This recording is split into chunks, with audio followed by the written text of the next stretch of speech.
Hello to you all and welcome to Improvate's and Spacecom's Communication Africa 2021 conference.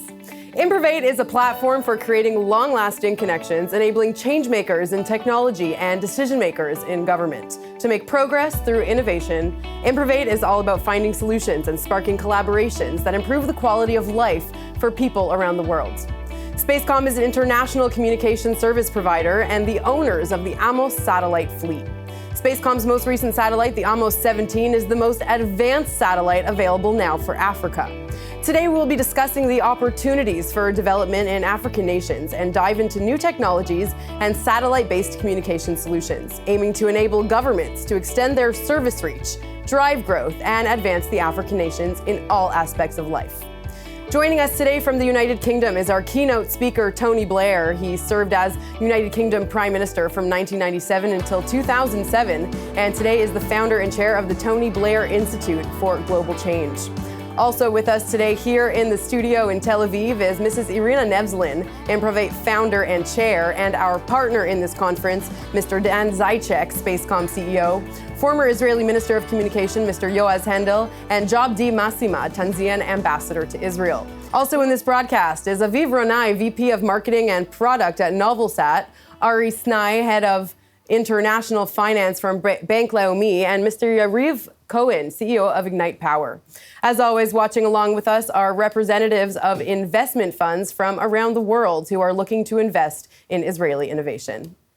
Today, more than ever, always-on, high-quality communications are a fundamental requirement for any modern society and economy. Satellite communication enables a wide range of government services like border supervision, post services, and ID issuing through vital services like education, health, employment, and security.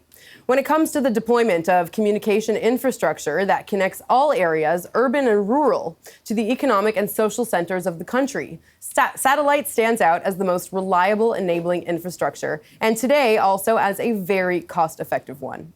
Spacecom is an international communication service provider that specializes in satellite communication and the proprietary owner and operator of the known Amos satellite fleet.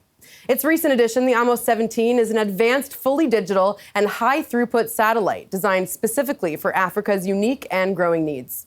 Operating since 1992, the company has built a strong standing as an innovator in its field and serves as a service to partner its customers, providing satellite connectivity services, managed services, professional services, and turnkey solution. Let's take a look.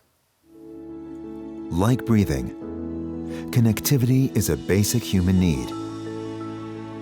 That's exactly why the UN has declared internet connection a basic human right. Especially in times like these, connection is what makes us grow.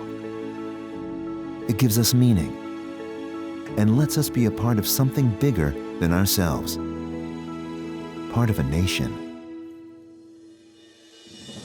Spacecom is proud to be a part of the effort to empower African nations to connect, and very proud to present Digital Community Platform, or DCP, a practical and sustainable solution to your country's digital transformation plans, including remote and less accessible regions.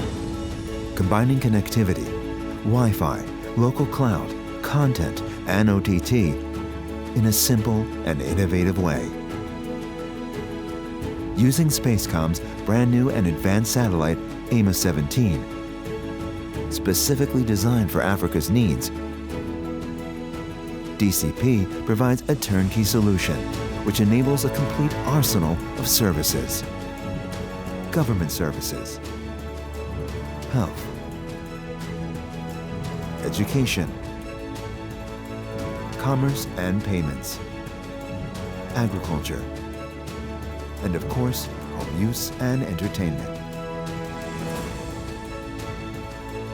DCP, Digital Community Platform. Scalable, sustainable, flexible. Available now for rapid deployment. And you can check out Spacecom's website for more information. All right, starting us off here in the studio today is Improvate's founder and chair, Irina Nevzlin. Among her many achievements, Irina is also an entrepreneur and author who recently published the book, The Impact of Identity, The Power of Knowing Who You Are. Irina, thank you so much for joining us today. So what is Improvate's vision in general? First of all, thank you very much. And we were just discussing that it's our 5th conference in less than 3 months. And I'm very excited. And I think we have been in touch with more than 25 countries, if I'm not mistaken, over the last 3 months. So I'm very happy that even in the COVID time, we actually managed to stay in touch and talk. Absolutely. The reason we created Improvate is quite simple. I think, if you look around this table, I'm sure, and some people I know better, some less, but I know that there's certain mindset, which is the mindset of taking responsibility and of win-win. What I mean is that if you have two parties coming together and deciding to do some project, if you have a mentality that both parties should benefit, and if you understand that this is the way it's going to create a lasting change, then you have a much more opportunity to get to much bigger results. And so this mindset, win-win, we can see that now with COVID rollout, for example, where we see pharma companies obviously want to make money and make people healthier, governments, which have to make sure that people get health services, and the citizens, which benefit from all of that. This is a classic win-win-win. So we've created Improvate to make sure that this approach works. It's a platform to make it happen. Irina, communication is clearly the basis for everything. How do you see the Israeli satellite, the Amos 17, contributing to the development of advancing African nations? Look, I think that we've just seen it in a video, but I'll tell you, the opportunities that Amos 17 represents compared to the regular grid, the old school grid, for countries with large space lands are enormous, and Spacecom obviously is leading this transformation. Now, this connectivity allows communication, and with communication comes an opportunity. Now, we at Improvate, you asked what the vision is. The vision is to make sure that the opportunity turns into reality, because there are a lot of opportunities. Not all of them get ultimately to become reality. And the reality is that you can get any child, any person in the farthest rural area in Africa, in school, it's in small village, you can get them access to internet. And I think that world is a totally new opportunity that opens to those people which never had the chance, to experience all that. And right. We are very happy to be part of that revolution. Wonderful. Irina Nevzlin, thank you so much for that. Thank you. All right, now it's time to move to our special guest today, Right Honorable Tony Blair. It's great to have you again taking part in another Improvate International Conference. You personally and the Tony Blair Institute are heavily invested in improving life and advancing Africa in all areas. It is an honor to have you with us today. So how do you see the role of technology and innovation in making globalization accessible to all? Globalization's a fact, and even with COVID and some of the political reactions against globalization, the world's going to carry on integrating. And technology's got a huge part to play. It's got a part to play because it's partly driving this globalization. But it's also because if you want globalization to work for people, you've got to learn how to master the technology, harness it, and use it for the good of the people. And the technology revolution, it's the single biggest change that's going on in the world today. And it's going to transform and is transforming everything, the way we live, the way we work, the way we think, the way we communicate and interact with each other. So to make globalization work, you've got to make technology work for people. Well, Improvate is all about finding solutions and sparking collaborations between governments and tech companies in order to improve the quality of life for people around the world. How do you see Improvate's contribution toward achieving this vision? One of the biggest challenges for governments and countries, particularly in the Africa context, is you can see these technology developments happening around the world, and many of the people inventing the technologies and developing them are people who are passionately interested in operating in different parts of the world, and often particularly in Africa. But the challenge is how you link those with the ideas with the people on the ground who can help make them happen in continents like Africa.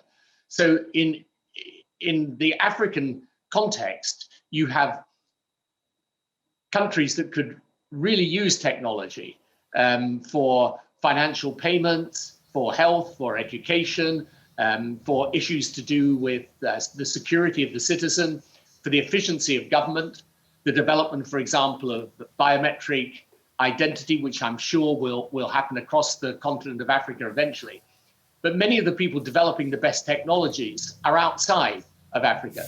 So the question is, therefore, how do you link the two? And that's where Improvate comes in, because it's because of its connectivity, it's able to put together the change makers with the policy makers and with the people on the ground who can help make it happen.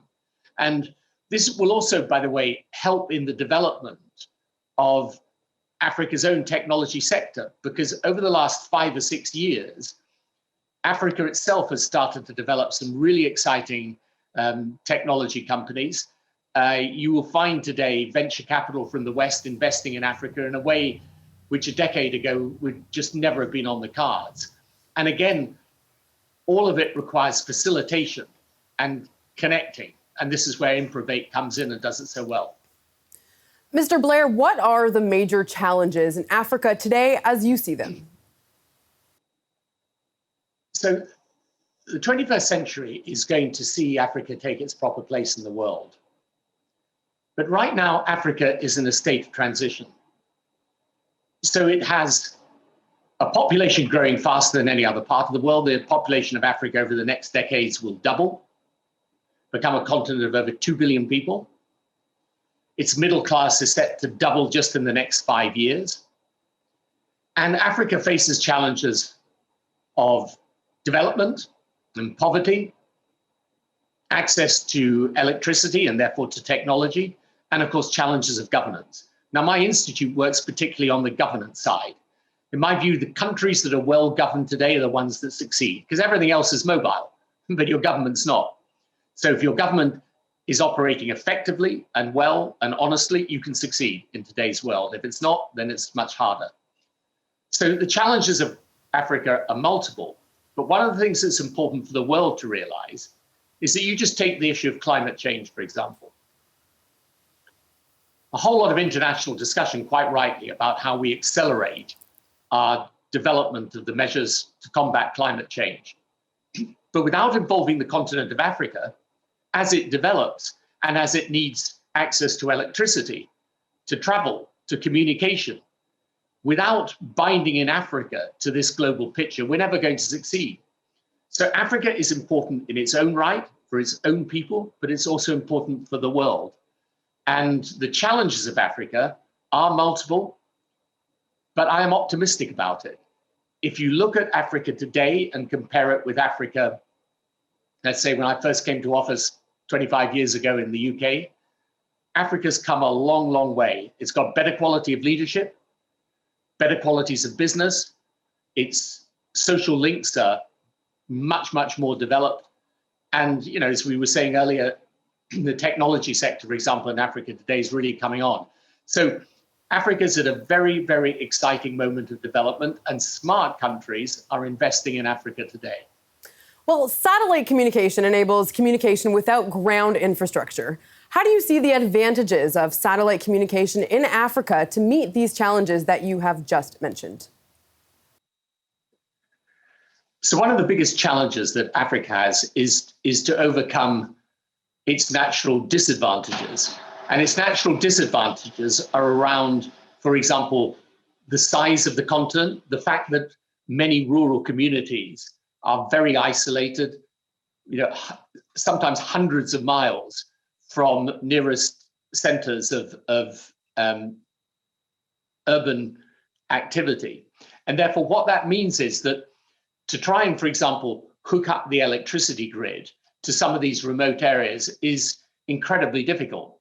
Now, fortunately, technology comes to our assistance here. So a lot of African villages are now using off-grid or mini-grid electricity facilities, and satellite technology gives us, again, a huge opportunity to bridge some of those land divides. So I think that properly deployed, satellite communication can be absolutely transformative for Africa, and it can allow it to leapfrog a whole generation of old technology and get to new technology. So this is incredibly exciting, and I think that there will be enormous interest in Africa in how this satellite technology can help with connectivity and communication. And there's an interesting parallel with the technology around solar, because going back 10 years, when people like myself were first talking about bringing solar power to remote African communities, frankly, people were pretty skeptical. They thought that it wasn't really going to be possible to do. At that time, the economics of solar power weren't so great either.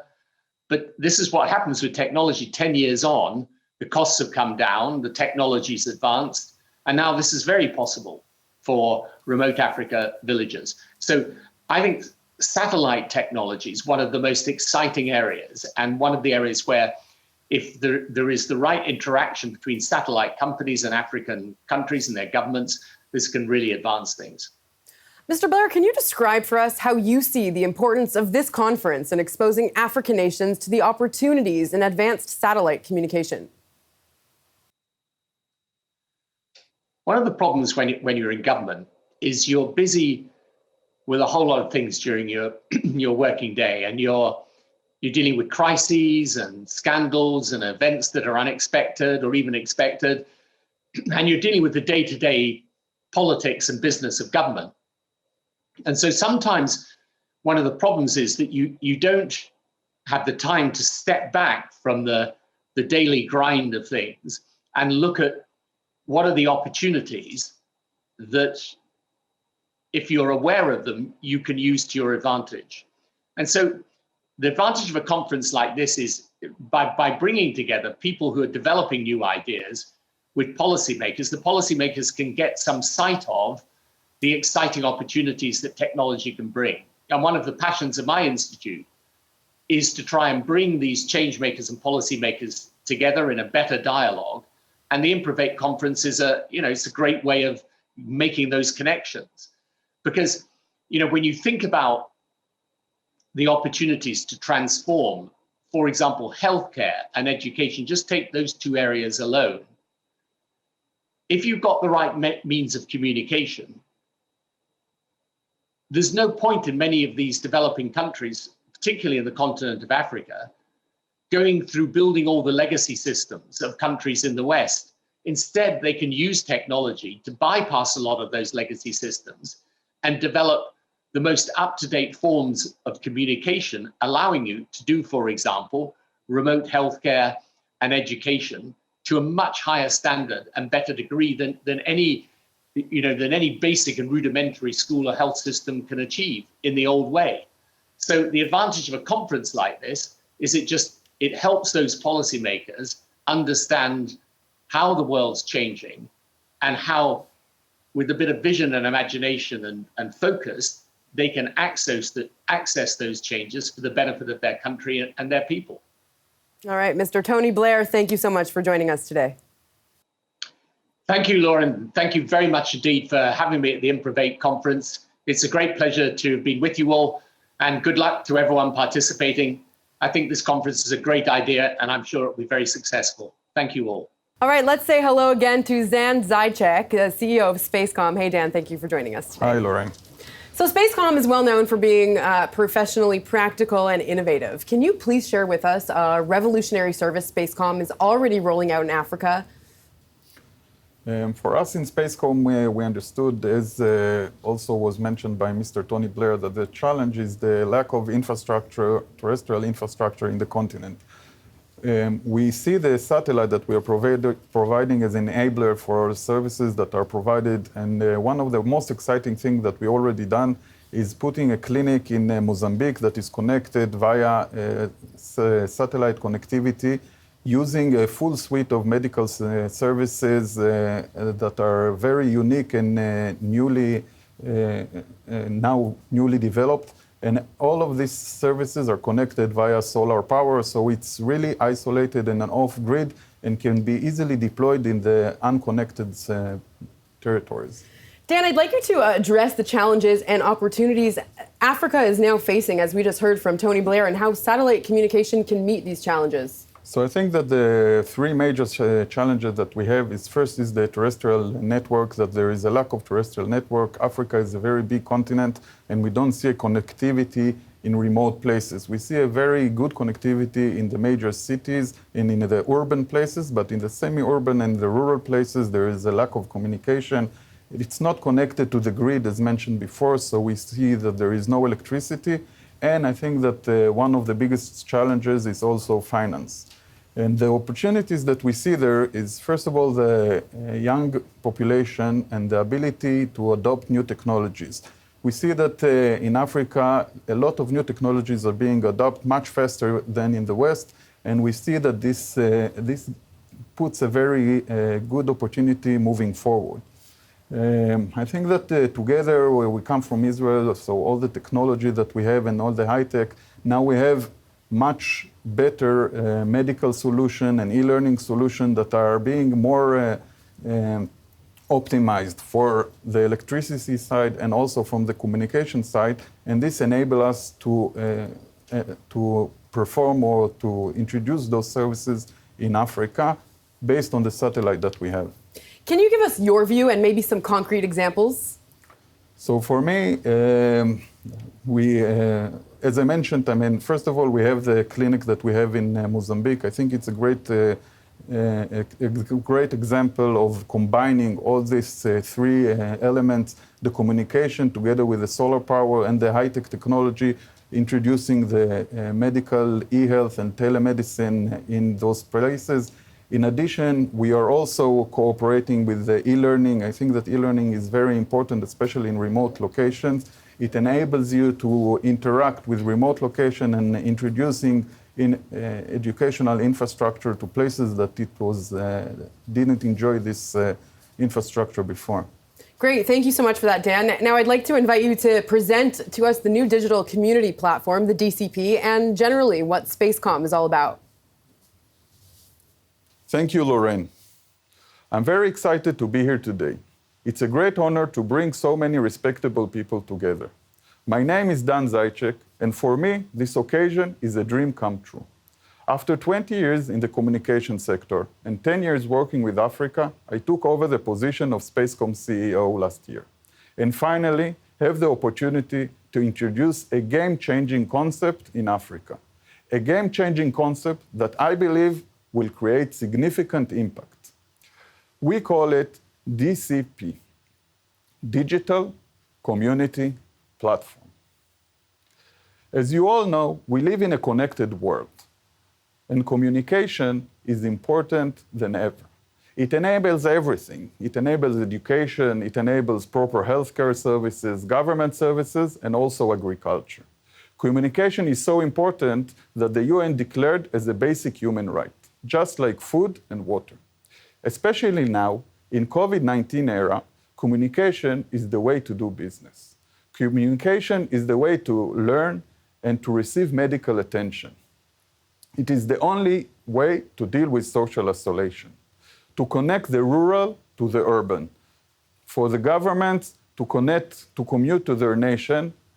As the UN said, the pandemic is a wake-up call for all of us. I experienced Africa for more than a decade, and now I can safely say Africa is in the best position for the next giant leap. With a young population willing to adopt new technologies, together with a dedicated satellite beam that can cover the entire country, Africa is ready to connect all the rural areas, even those in limited infrastructure in remote regions. It's inspiring to see how Africa has evolved so much in recent years. And now, it is the right time for Africa to take the next step into digital transformation.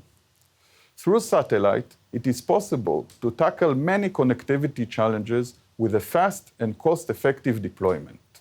And here is where Spacecom comes in. Spacecom has a fleet of 4 satellites in orbit and more than 30 years' experience providing communication services. Among our clients are governments and global enterprises around the world. We are partnered with the UN, and we offer turnkey solutions for mobile backhaul services and Wi-Fi access. Recently, we have launched our newest satellite, Amos 17, one of the most advanced satellites in the world, designed especially for Africa. Amos 17 has joined our fleet of satellites, providing global coverage and communication infrastructure to our partners. Using the unique capabilities of Amos 17, we offer you NationSat. NationSat is much more than just satellite capacity. It's a dedicated national communication infrastructure exclusive to your country with a national coverage.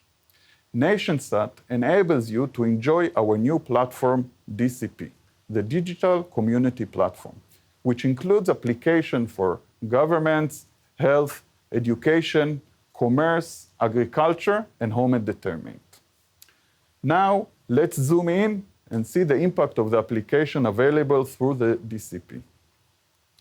In the field of government services, the local government portal includes everything that the government needs in order to govern, from national population registry to homeland security, border control, and much more. And this is just about government services. While using DCP, you can introduce the world's best educational methods to your students and teachers.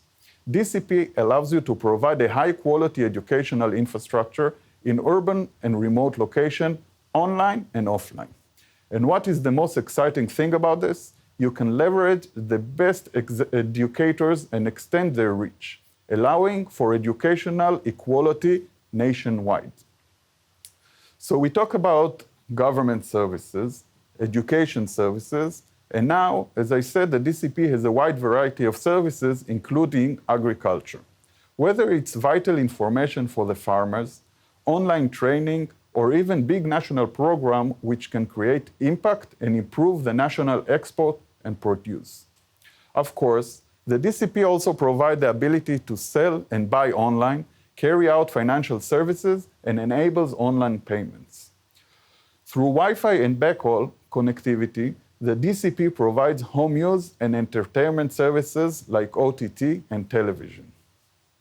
Now, I would like to share with you something that really makes me proud: the ability to actually impact and improve people's life. Look at the picture. It's from our connected medical clinic that we have established in Mozambique, making crucial medical services accessible right now. We can already offer a full suite of medical services in any location with fast deployment, from a mobile emergency clinic to remote expert consultation, laboratory services, and diagnostics such as ultrasound, ECG, and X-ray. Summing it all up, DCP is scalable, sustainable, and flexible. How flexible?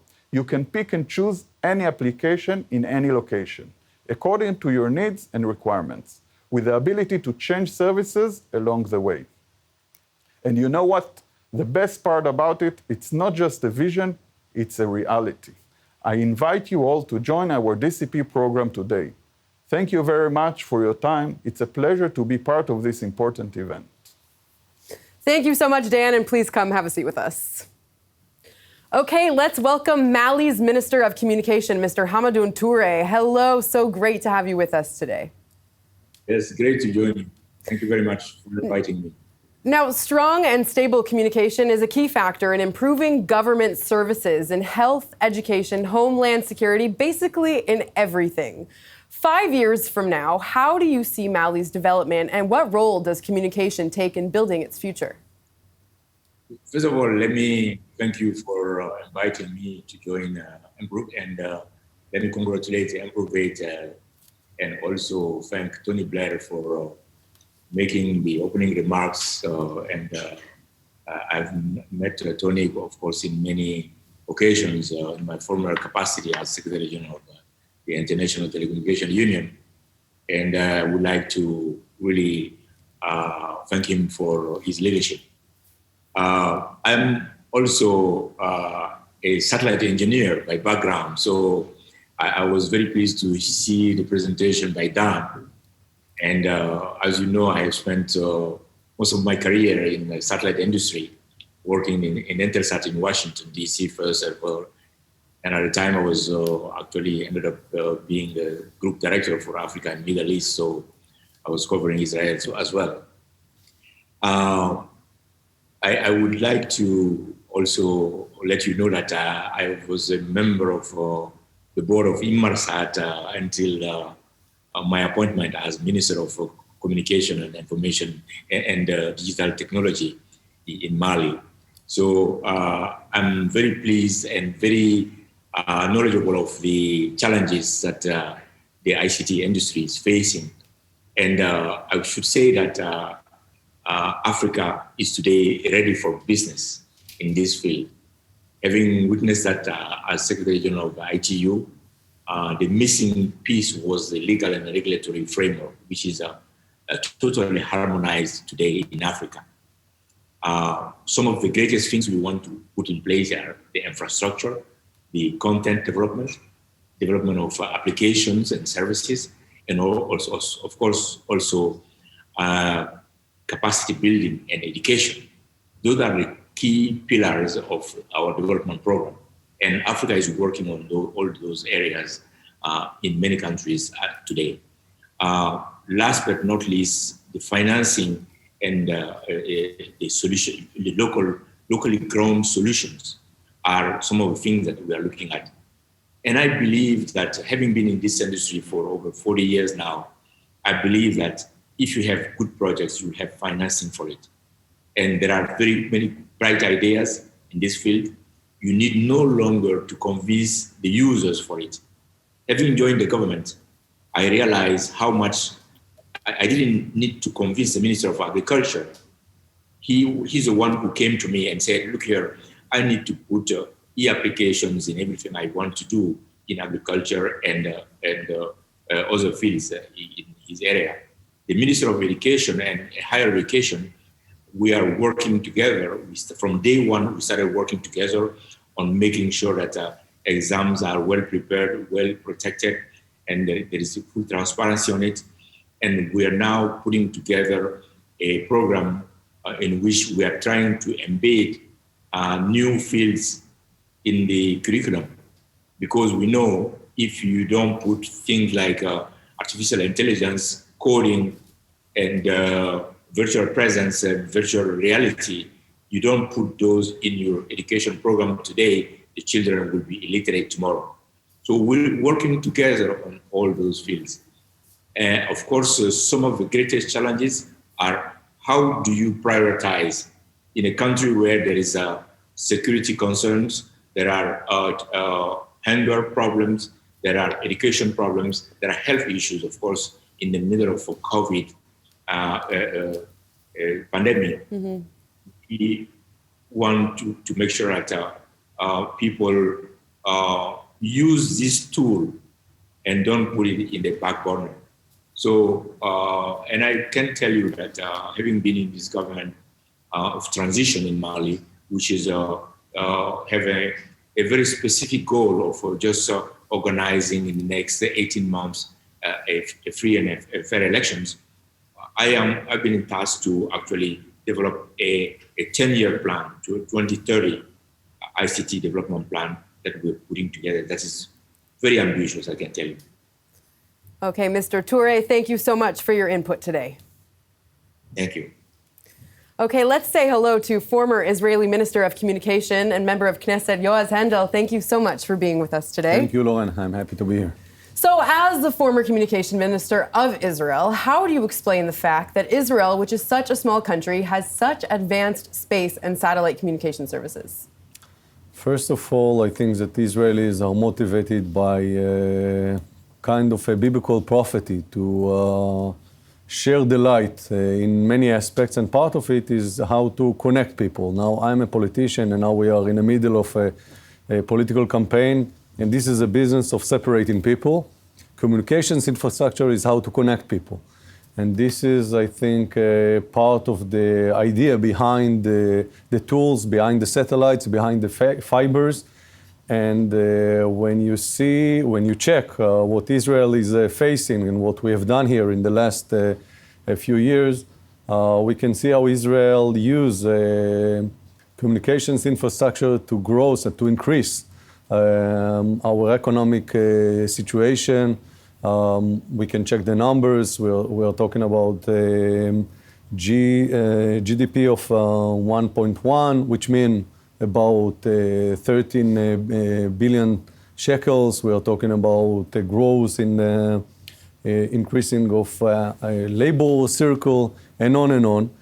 And even though that Israel is such an advanced country, we still have places like in the desert, in the Negev, which we have our limitations in connecting people.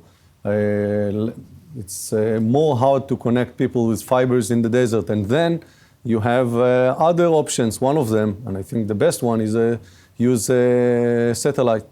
And so if one wants to understand why everything is developing here, it's because we have so many challenges, and we have to find solutions, and solutions to the desert, solution to the north, and solution to other parts of the world. And Africa, our friends in Africa, I think, enjoying part of the ideas that grew here. So with that said, what is your view when it comes to the importance of satellite communication for the fulfillment of government projects and the impact it has on government initiatives in general? So in general, communications infrastructure, including satellites, are part of the ability to give people in the world, in everywhere, first of all, opportunity to learn, to work, to have health treatment from distance. Now, when you check high-speed internet, for example, which is only one aspect of this issue, can bring people to better places, can connect someone from the Galilee to the Silicon Valley, and connect someone from Mali, or from Zanzibar to Washington, or to Vienna. And I think it's not only changing the world, it's changing our perspective on globalization, on opportunities, and on limitations.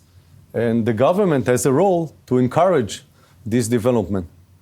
All right, Yoaz Hendel, thank you so much for being here today. We really appreciate it.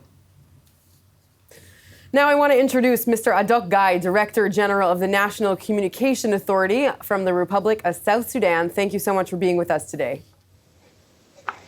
Thank you, Madam. Thank you very much. So I would like to take this. Sure, go ahead. Yeah, I would like to take the opportunity to thank the Spacecoms and the organizers of this event for giving us the opportunity to attend. Thank you, Madam. Of course. Now, only recently the country has been successful in overcoming many of its challenges, and it seems like you are on the fast track of development. Yet, so many challenges are still ahead. South Sudan is a landlocked country. How does it affect your overall communication strategy? Generally, as a landlocked country with no infrastructure in place of any kind, and having emerged from a very long civil war, I think South Sudan is a classical case of what a satellite technology can be truly utilized to leapfrog connectivity. As a new member state in this sector, and having to have with no legacy technology from past communications, we do occupy the unique space as a country.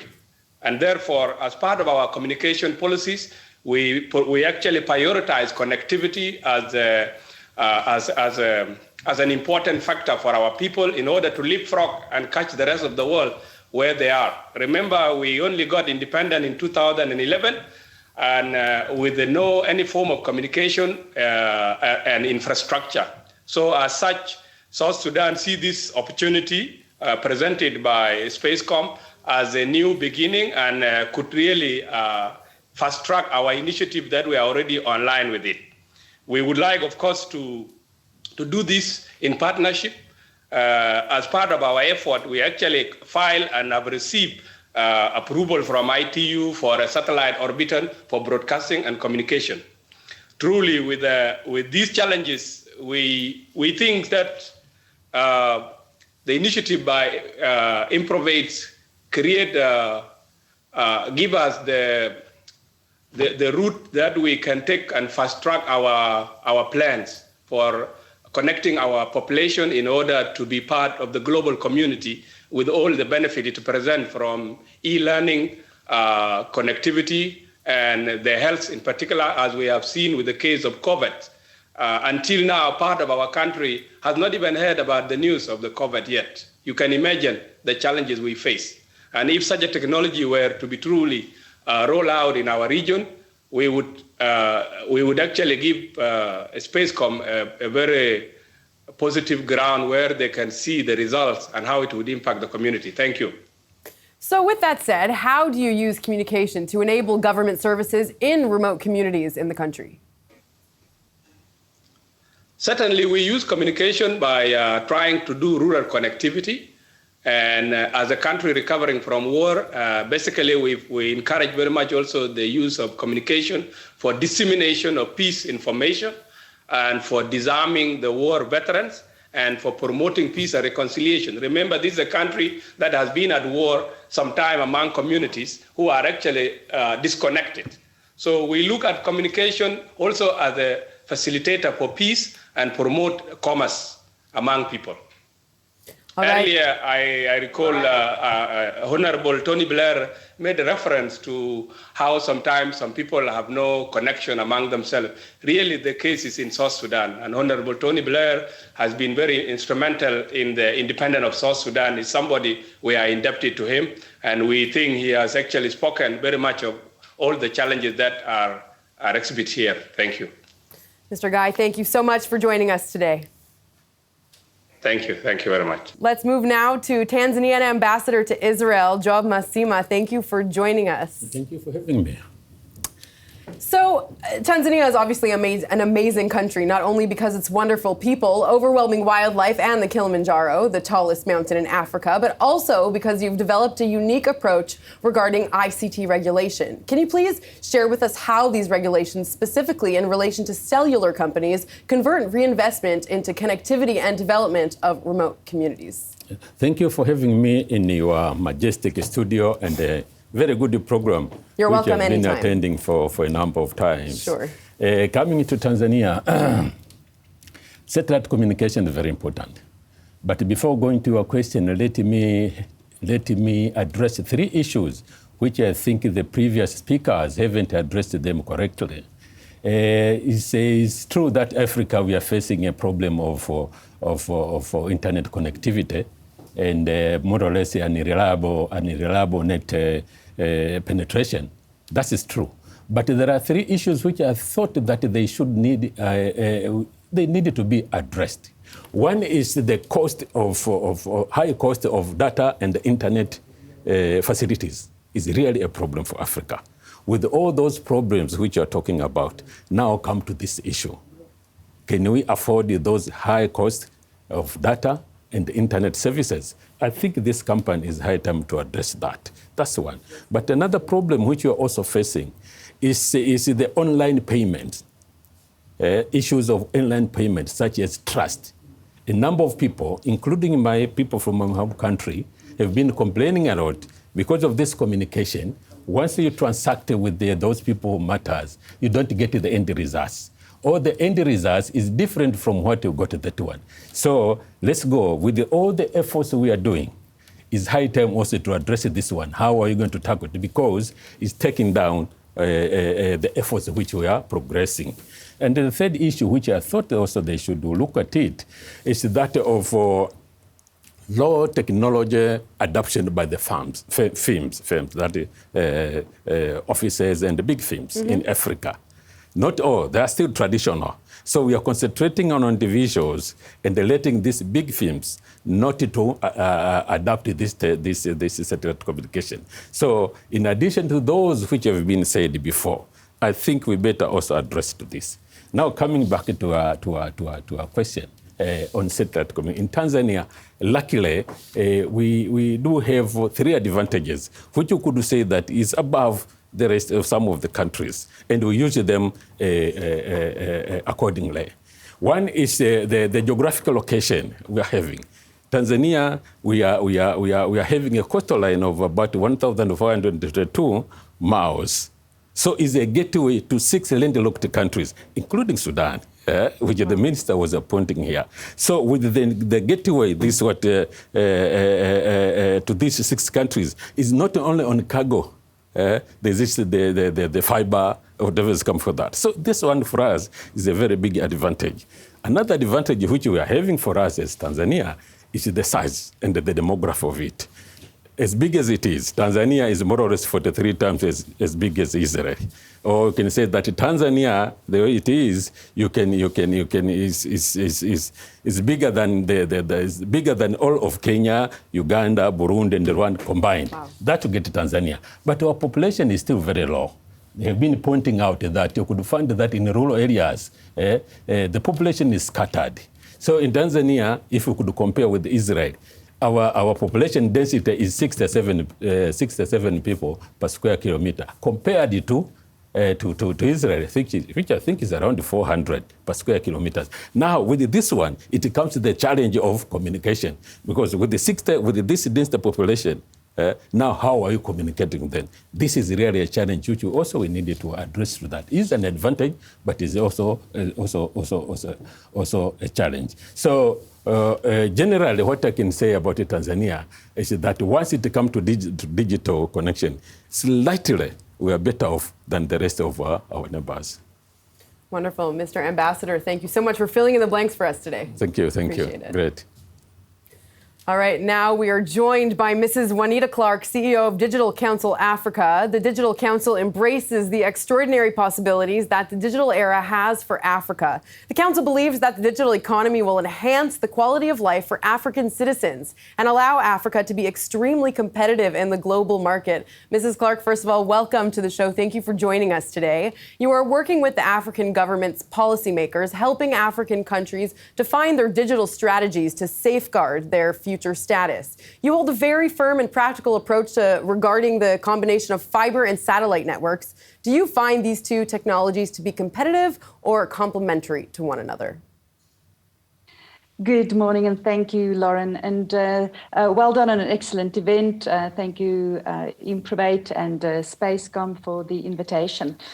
The whole conversation around the either or of technologies that we are always talking about, I think really stems from the consumer mindset, where we look at particular brands when it comes to consumer devices. But it's just simply the way that competition has panned out historically at consumer level, and how society has viewed technology. But when it comes to technological infrastructure, particularly pertaining to connectivity, that layer, there is no either or.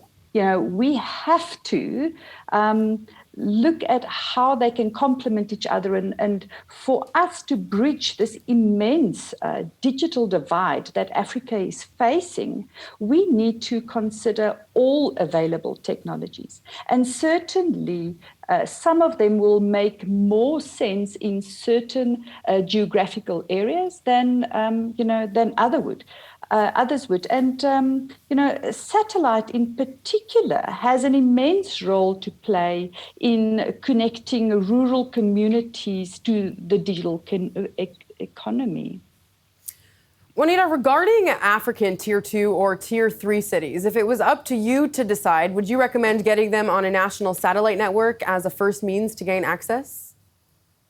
Lauren, to answer that question, I think we have to, and I think, we've all got a bit of pandemic fatigue, but, you can't exclude the pandemic out of this conversation. So, we are viewing more and more people working from home. And one of the side effects of working from home is people's ability to relocate out of the major metros and, return to villages and smaller towns. And of course, this has got immense benefits for the cities. They curb urbanization. Cities are bursting at the seams globally. This is a problem, not just in Africa, but particularly in Africa as well. So, so if people can move out of the cities, and if we can take this immense burden off the large metros and in turn help the rejuvenation of smaller Tier 2 and Tier 3 towns, that would be a phenomenal success story. But, there's one critical thing that is required for people to move out of the cities and still remain a productive citizen, and that's access to connectivity. So for us, anything or any goods, connectivity solution would, make sense. And certainly, Africa's already fallen significantly behind in the connectivity race. And satellite, again, has got this immense role to play. I think Dan referenced it, when he spoke about rapid deployment. We can rapidly connect people in tier 2 and tier 3 towns. He's also referenced the fact that, we've got this very big youth, the youth population. 60% of the citizens in Africa are, below the age of 30.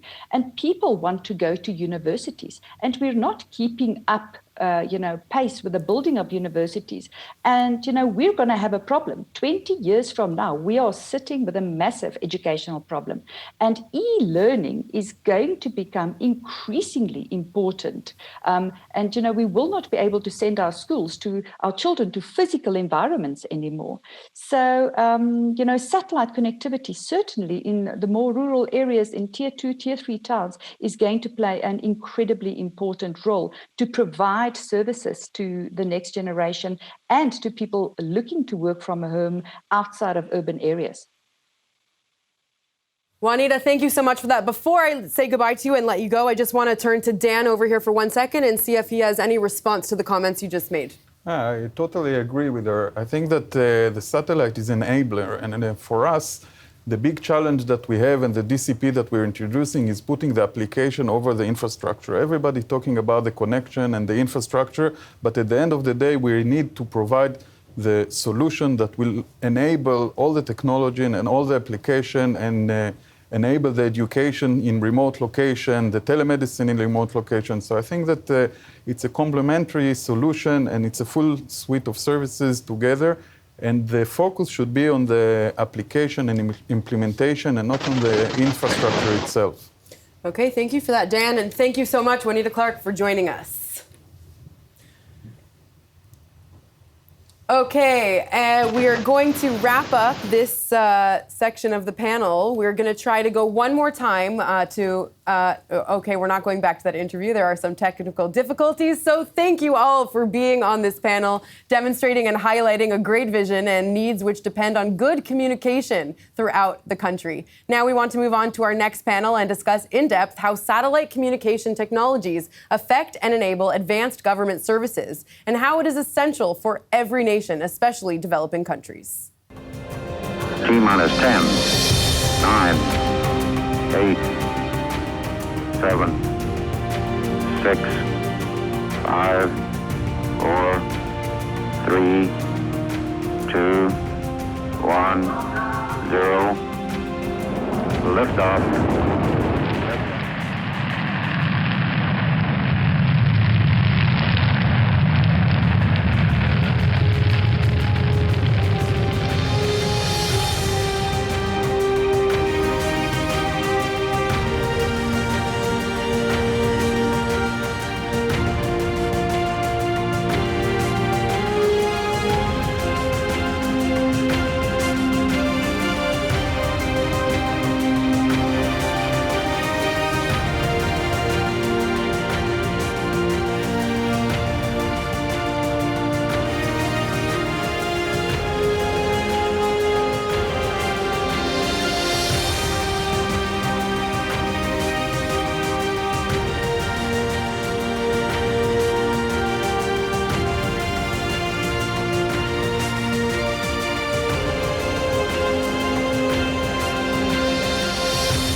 Okay, welcome back. I want to welcome here in the studio Oren Tepper, Spacecom SVP Global Sales, Aviv Ronai, VP Marketing and Product at Novelsat, the Ambassador and Special Envoy of Ethiopia to Israel, Mr. Reda Nega Alemu, Mr. Eran Shapiro, Director of Technology and Business Ventures at Spacecom, Mr. Avraham Kofi Asante, CEO of Ghana Investment Funds for Electronic Communications, will join us. Dr. Solomon Balai, Minister Advisor to the Ministry of Innovation and Technology in Ethiopia. Mr. Abdi Adisa Yilma, head of Ethiopian Space Science and Technology Institute, and Mr. Adrian Hall, Chief Operating Officer at Extentia. Thank you, everyone, for being a part of this panel today. I'd like to give a special welcome to Professor Mamour Chole, Director General for Accreditation, Private and Foreign Higher Education Institutions in the Republic of South Sudan. Thank you so much for being with us today. Thanks. Thanks for having me. Of course. So this was the year in which the world witnessed, due to the global COVID pandemic, how important it is to have strong communication infrastructures to enable remote learning. Even in places where schools are connected to internet infrastructure, students find it difficult and in many locations impossible to connect and continue their education from home. How did South Sudan deal with its educational challenges during the recent pandemic? Thank you very much. As you put it, in fact, the importance of communication technology in education has been recognized prior to the downing of COVID-19. Now, South Sudan, which is now described as a low-tech country, has a lot of difficulties when it comes to discharging education services during COVID-19. And in fact, the good news that we received at the beginning of the year is that the fiber optic cable connection has reached South Sudan. And therefore, our objective is to connect all these areas in South Sudan with fast internet connections that will enable us to discharge our education responsibilities. What we did as a low-tech country is that we decided to identify our needs. What are really our needs at this time? And one of the issues that we recognize is that we need to combine both offline as well as online. Because in some occasions, you still need some sort of face-to-face interaction, because using only internet and simulation programs and all these other communication or high-tech program may not be enough, to teach students in some specialization like medicine, engineering, and all these things. So with this, we decided to do both of them, combine offline as well as online. As you put it correctly, the country is not really well covered with internet connection as well as communication, etc. So we encourage all the universities to open centers all around these remote areas. And that will enable students to use these centers. And these centers were all connected with photocopy machines, computer laboratories, internet, television screen, radios, pre-recorded material, as well as facilities that the students can use. And because of this low internet, sometimes downloading and uploading material is not easy. So it is a chance for these students to avoid them congregating in one places or in main campuses. It is a chance for them to photocopy materials, to access internet, receive handout, connect to the main content, and then get interacted with their tutors and their lecturers, wherever they may be. In towns where there is higher institutions, then we did some kind of memorandum of understanding between all these universities that students from one university can use facilities of other universities, just to avoid students moving around during COVID-19. Again, also, we observed that some facilities like smartphones, WhatsApp, Messenger, Zoom, web binders are really very important, especially when we discharge our education services. And therefore, all the universities encourage students to do so, to have any of these facilities and get connected to either centers or to the university campus where they can receive information on a regular basis. Universities also were instructed to digitalize books and material in their libraries, because that will help students who are in remote areas to get access to this material through the established centers. And we are still moving on to encourage, establishment of more centers in all the remote areas. Though all this, there is a lot of challenges. As I mentioned earlier, network connectivity is one of the challenges because there is no network coverage for all over the country. Again, also, most of our staff are not really well trained in using offline and online facilities. And therefore, that one, training of teachers so that they cope up with the new responsibilities is one of the challenges we are facing at the moment. We also felt that there is a need for mobilizing resources and availing funds to sponsor all these activities, because all these activities cannot move on smoothly without having funds. Sending people down to do some small lectures, face-to-face lectures, as well as providing these materials, need a lot of investment. So these are the few steps that we have taken, and we are still moving on to improve all these experiences as the country now taking this issue of online and building of infrastructure, online infrastructure is as a priority. So we are still moving on, improving our system so that we keep on providing education services to our students wherever they are. Thank you very much. All right, keep up with the good work. Professor Chol, thank you so much for joining us today. Thank you. All right, let's move now to Mr. Avraham Kofi Asante, CEO of Ghana Investment Funds for Electronic Communications. Thank you for joining us.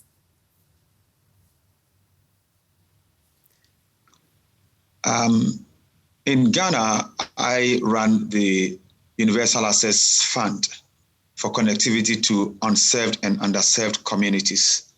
And for that matter, satellite communication is one of the very important facilities that we need for us to reach the underserved and also to give them fast and prompt connectivity. We have been involved in the deployment of the satellite technology, one, to provide data services and also to provide voice for rural communities. We have areas that have very difficult terrain where when you use the traditional terrestrial technology of line of sight, you are unable to reach such communities. It therefore puts them in a position of disadvantage where they cannot be part of the knowledge society or they cannot receive medical services as those in the urban areas and where connectivity is very easy to be made. So for us, satellite connectivity has become one of our key provisions in providing connectivity solutions for both data and voice for many rural communities, and especially for those who are in very difficult terrains. And we have deployed a number of them. In some areas, we have cited connectivity for clinics, that is for medical services, and it is working very, very effectively, especially in the western northern part of Ghana, where we have very difficult terrains. These have been deployed. We also have areas which we call the overseas, far away from the center from the urban areas. We have also deployed for them in the area of provision of educational facilities. As of now, we can identify not less than 46 communities that are benefiting from our satellite hub, because Ghana owns a satellite hub which is managed by Zycheck. And we believe strongly that if we go that trajectory and be able to solve the problem of getting finances where we can have more space,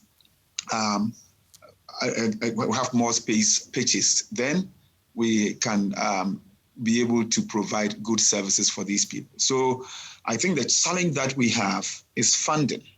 If we have enough funding, then we can have more space segments and we'll be able to give them broadband services in these areas. Because of this limitation, some of these rural communities have only voice services, they do not have data because we don't have enough to buy the bandwidth that they need.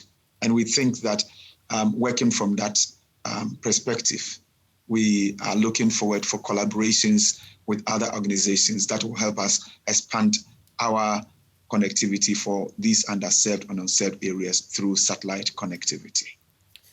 Sir, we have mentioned education as a significant topic to be addressed by governments. What is the role and ability of organizations such as yours to enable solutions facing this great challenge? I think the solution for these challenges is for us to receive some government funding. You know, the Universal Service Fund takes 1% of net revenue from the telcos or the mobile network operators and other ISPs. However, we think that if we can have some kind of collaboration from development partners, and government would also assign some funding for this purpose, it would help us to be able to resolve some of these issues. Because, you know, like we always mention, the young people in these areas cannot wait. And as much as they do not have connectivity, especially in this time of COVID, it cuts them totally off. And it also is a disincentive for investors who want to be in the rural areas and have some work done.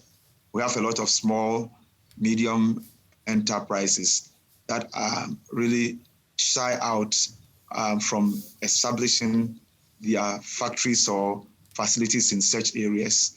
And it puts some kind of deprivation on people in the area in terms of even getting employment. But I think that the solution, like I mentioned, is for more collaborative effort between government and then development partners to observe that we have a lot of the population out there who are deprived because of connectivity.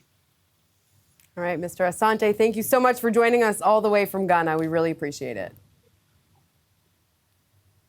I also appreciate it. Thank you so much. Of course. All right, it's time to turn to Oren Tepper. Hi, Oren. Thank you for being with us. Thank you. So, Oren, as Spacecom's SVP of Global Sales, it seems you are in a perfect position. On the one side, you're meeting the growing demands coming from the African markets. On the other side, you are always at the front edge of technology. We just heard about, the Republic of South Sudan, educational challenges, as well as a handful of other countries.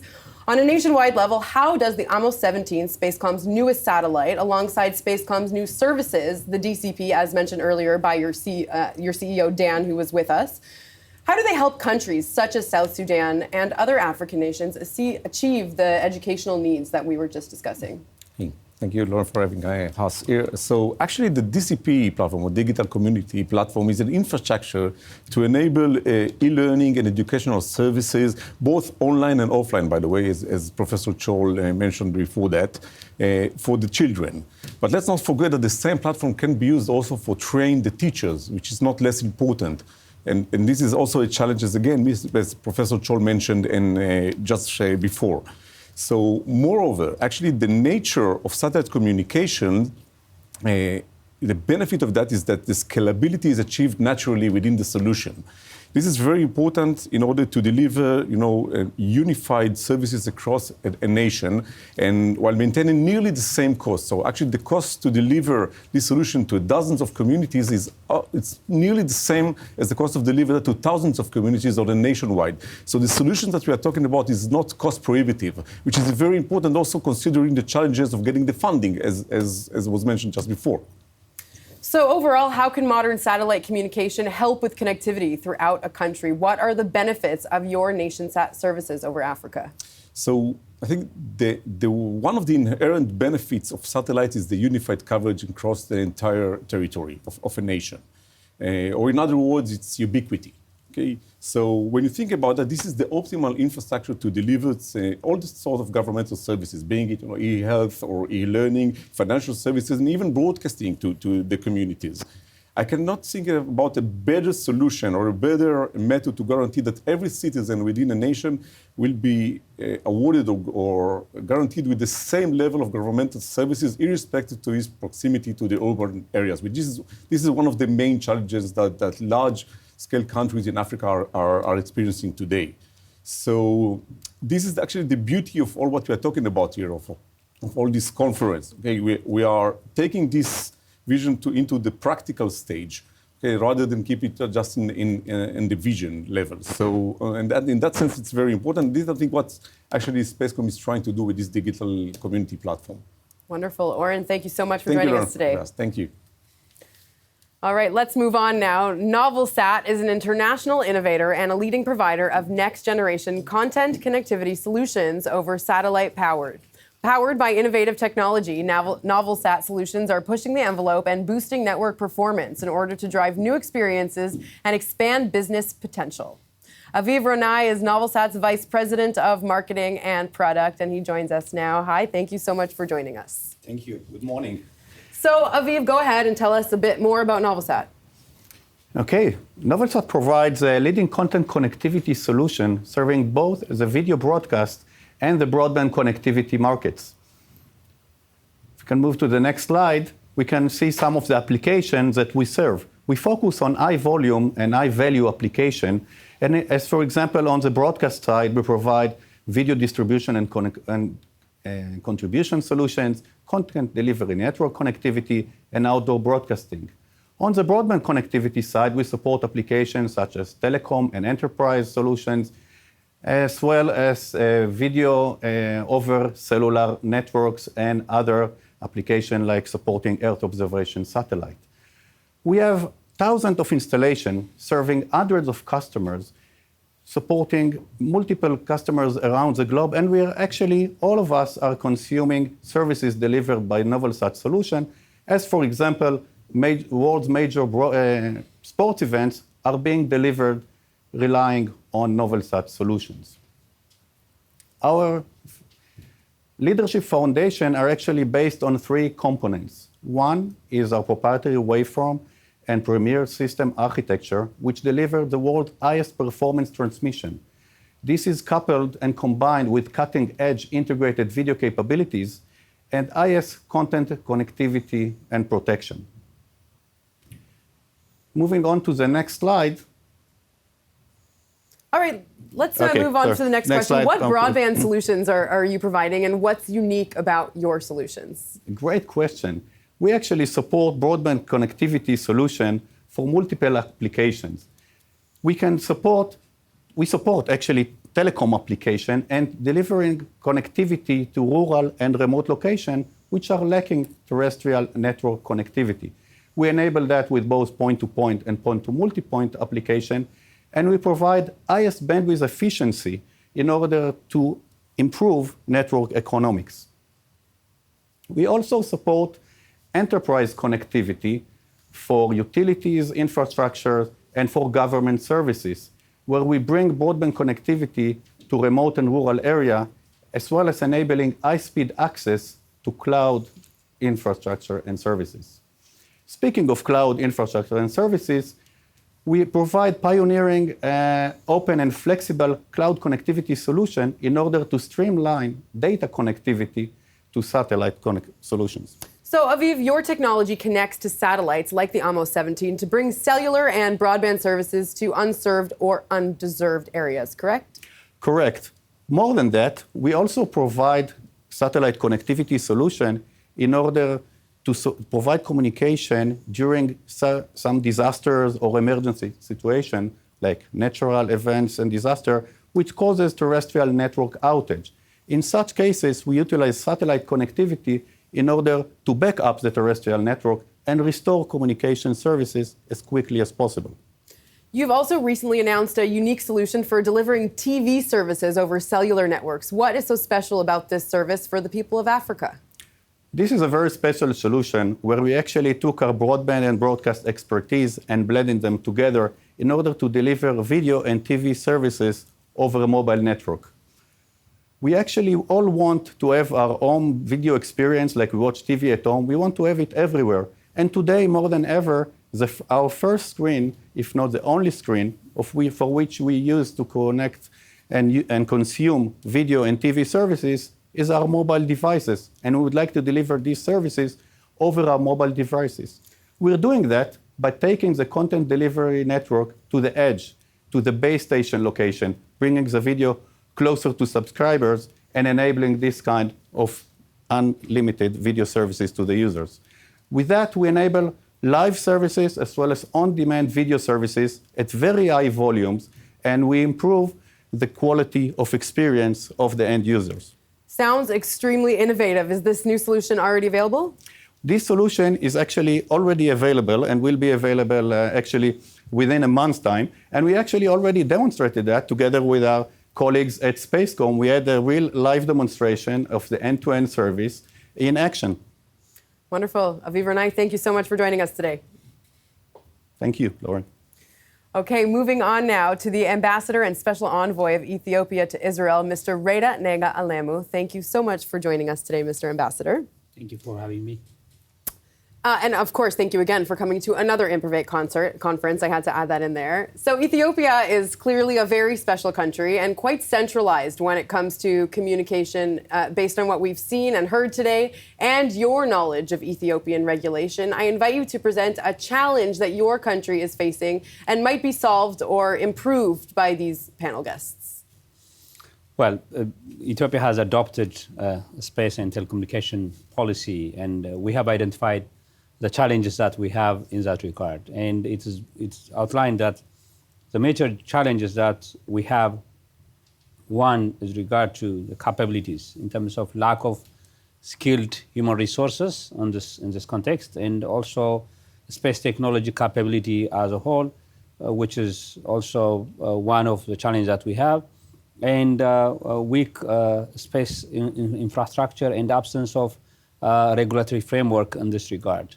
And in addressing this challenge, the policy has outlined, the opportunities and what are the way out in terms of addressing this challenge. One, it is clearly stated in the policy that we need an organized 3 layers solution. And this one, it refers to basic framework in which we build an infrastructure development for communication and satellite services. And also, in terms of manpower, we need manpower training and capacity building in that regard. And we have to create enabling conditions at domestic level to make sure that there is an efficient and effective utilization of the space technology at home for telecommunication services, for agriculture, for education, and for also other services that we can use in terms of the space technology services. So based on what you have heard today, how accessible and affordable is satellite communication? And do you think Ethiopia should plan to invest in satellite communication in the future? Yes. Ethiopia has adopted, as I said, an ambitious and competent space program. We've launched 2 satellites in the past year, and we continue to work in more concerted way to be able to develop our capacities. One thing which we need collaboration in this regard is, financing and investment in this sector, which the government has introduced, the public-private partnership, where we have investment opportunities in all sectors. We collaborate with our partners to develop our capability in this regard. Wonderful. Thank you so much. Now, quickly, I wonder if, Oren, you'd like to respond to any of the comments you just heard. So this is actually what I was mentioning before. Definitely, the Ethiopian market is one of the most important market that we are experiencing, and we do see that there is, as His Excellency mentioned, there is a great initiatives and policy going over there. And indeed, this is something that I share actually the same views exactly as His Excellency in this regard. All right, Aviv, would you like to take an opportunity to respond as well? No, I think the issue is pretty much understood, and we all hope for more and more satellite services to enable more and more video and broadband connectivity. Wonderful. So it looks like everyone agrees. Yeah. Yes. Okay. Moving on now to Mr. Abdissa Yilma, head of the Ethiopian Space Science Institute, ESSI. Thank you so much for being with us today. We really appreciate it. Thank you so much for inviting us to participate on such important event.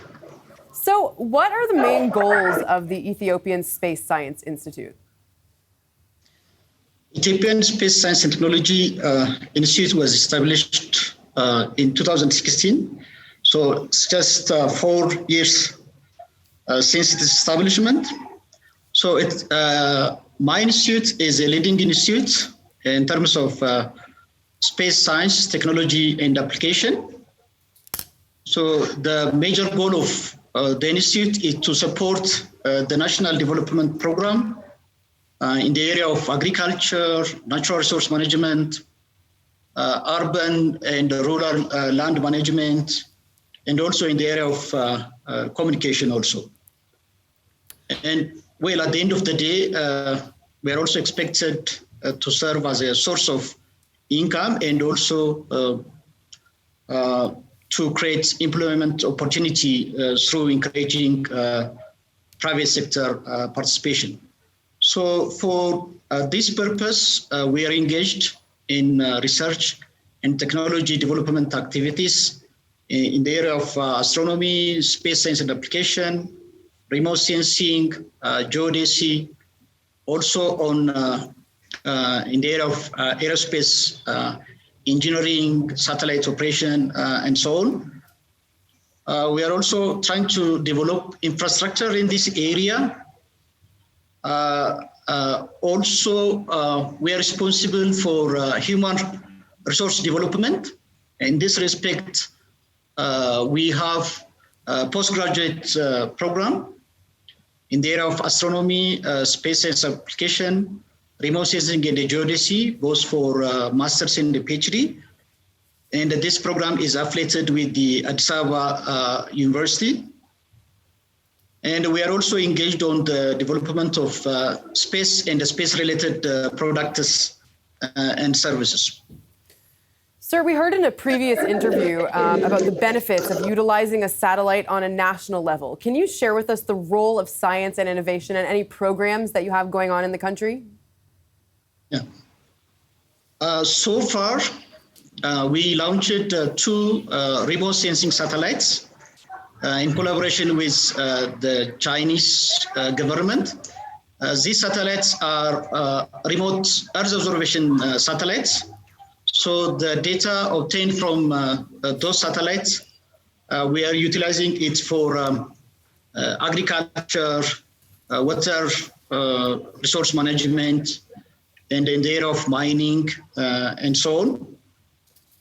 Currently, we are also building, apart from the two satellites, currently we are also building a multi-satellite ground receiving station for Earth observation satellites. So, and this project is expected to start operation by March this year. And we have also a plan to build satellite manufacturing, assembly and testing center in the country. And we have also a plan to build our own communication satellites. We are expecting to realize this project within the next 3 to 4 years time. We are also engaged in the development of the next, Earth observation satellite. These are the areas that we're engaged on. All right, Mr. Yilma, thank you so much and best of luck with all your initiatives. Thank you so much. Thank you. Yeah. Okay, moving now to the UK. Let's welcome Extentia Limited's Chief Operating Officer, Mr. Adrian Hall. Thank you so much for joining us. Thanks, Lauren. Nice to join you, and thanks to Amos and to Improvate for inviting me to join this. Very happy to have you. Program. Now, Extentia has been working with the governments of Africa for many years. You are well connected and actively involved in new initiatives. Can you share with us Extentia's technologic vision, and why do you find satellite communication as a state resource to be an accelerator for national development? Sure, thanks, Lauren. Extensia, as you say, we've worked in many countries across Africa. Our focus is on sustainable development at a national level across the continent. We believe that the best way to achieve this is through through a robust e-government strategy and program.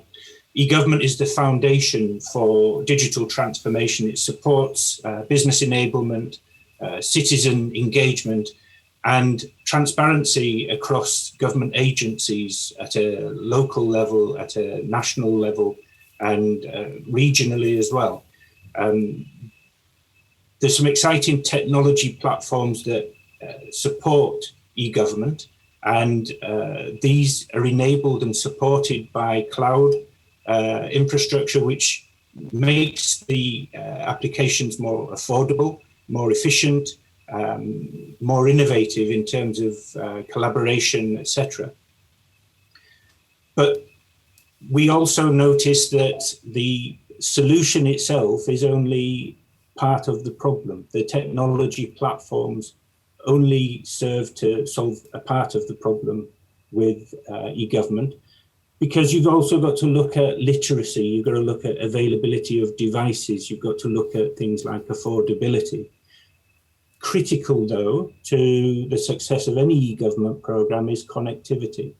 There's a very interesting map that if you look at the true size of Africa, you can see a map which illustrates exactly how big Africa is as a continent. And within Africa, you could fit China, the US, India, Japan, Eastern Europe, and most of Western Europe.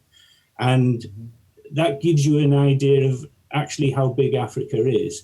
And whilst the urban areas are where a lot of people do live, there's also a large portion of Africa and people that live in rural, more remote areas.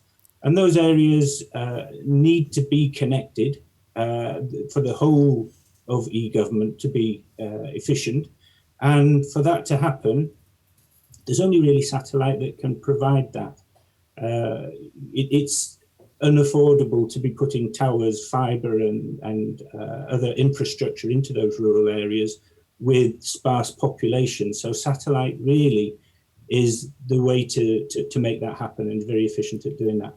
With the new satellites in the market now, the speeds, the bandwidths, the affordability, and the reliability are much improved to the old satellite versions that we saw in previous years. Mr. Hall, Africa is known for its Big Five. Can you point out the Big Five in digital communication areas that will shine thanks to the new satellite solutions like Spacecom, NationSat, and DCP, the digital community platform? Sure, Lauren. For me and for Extensia, the Big Five areas where improvements can be made across the continent and will have the greatest impact include healthcare, for instance, where, again, with healthcare, many clinics are out in very remote areas. So they'll benefit hugely from satellite. And as we see with the COVID pandemic, it's essential that everywhere data is collected from across all areas of a country, for the digital healthcare platforms to be efficient and gather the right levels of data and information.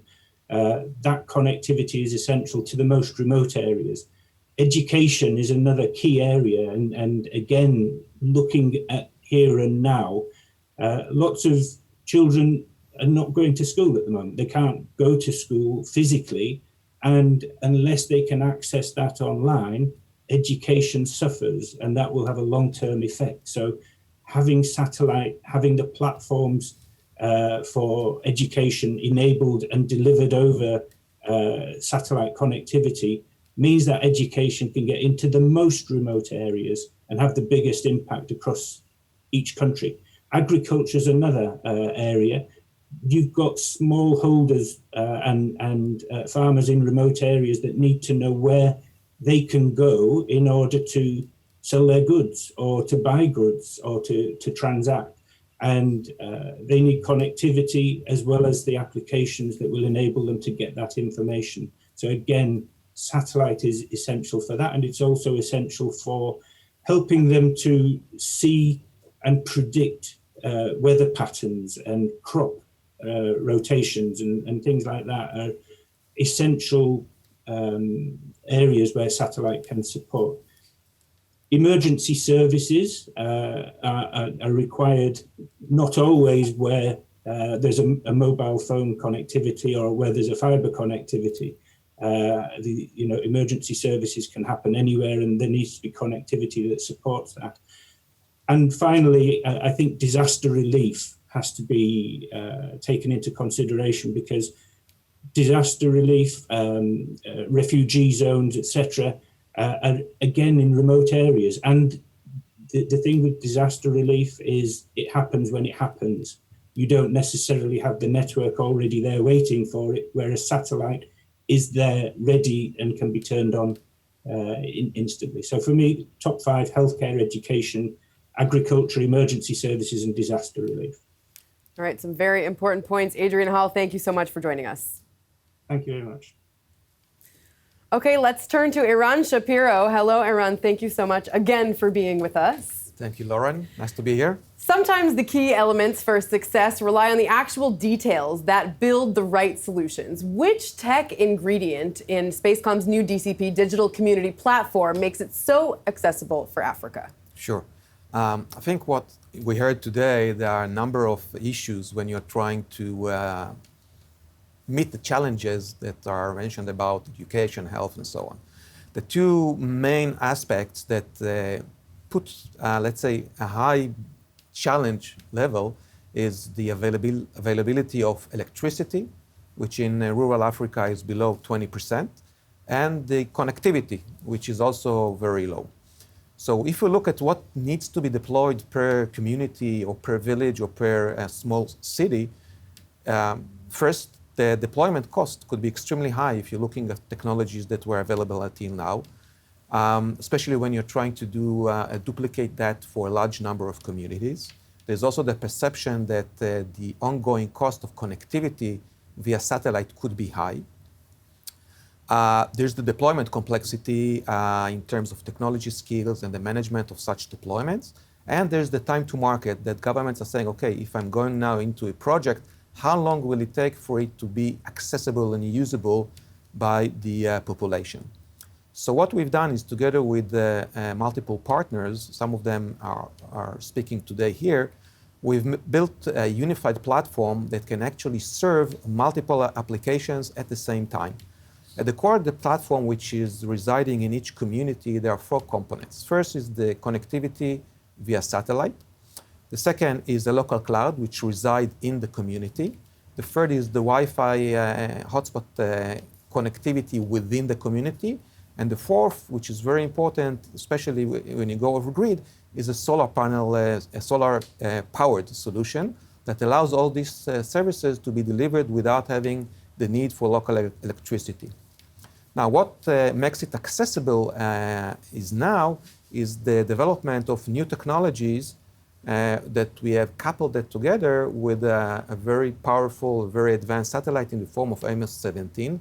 So the combination of both the ground technologies and the satellite connectivity allows us to provide this unified solution with a very cost-effective, sustainable manner in the short and the long run. And some of these ingredients are including like advanced solar systems. In the past, when you're looking at solar systems, they used to be very expensive on one hand. They were not providing too much capacity on the other hand, and they had a very short lifespan. New technology allows us to have cheaper solution that lasts much longer and can power such an encompassing solution per community.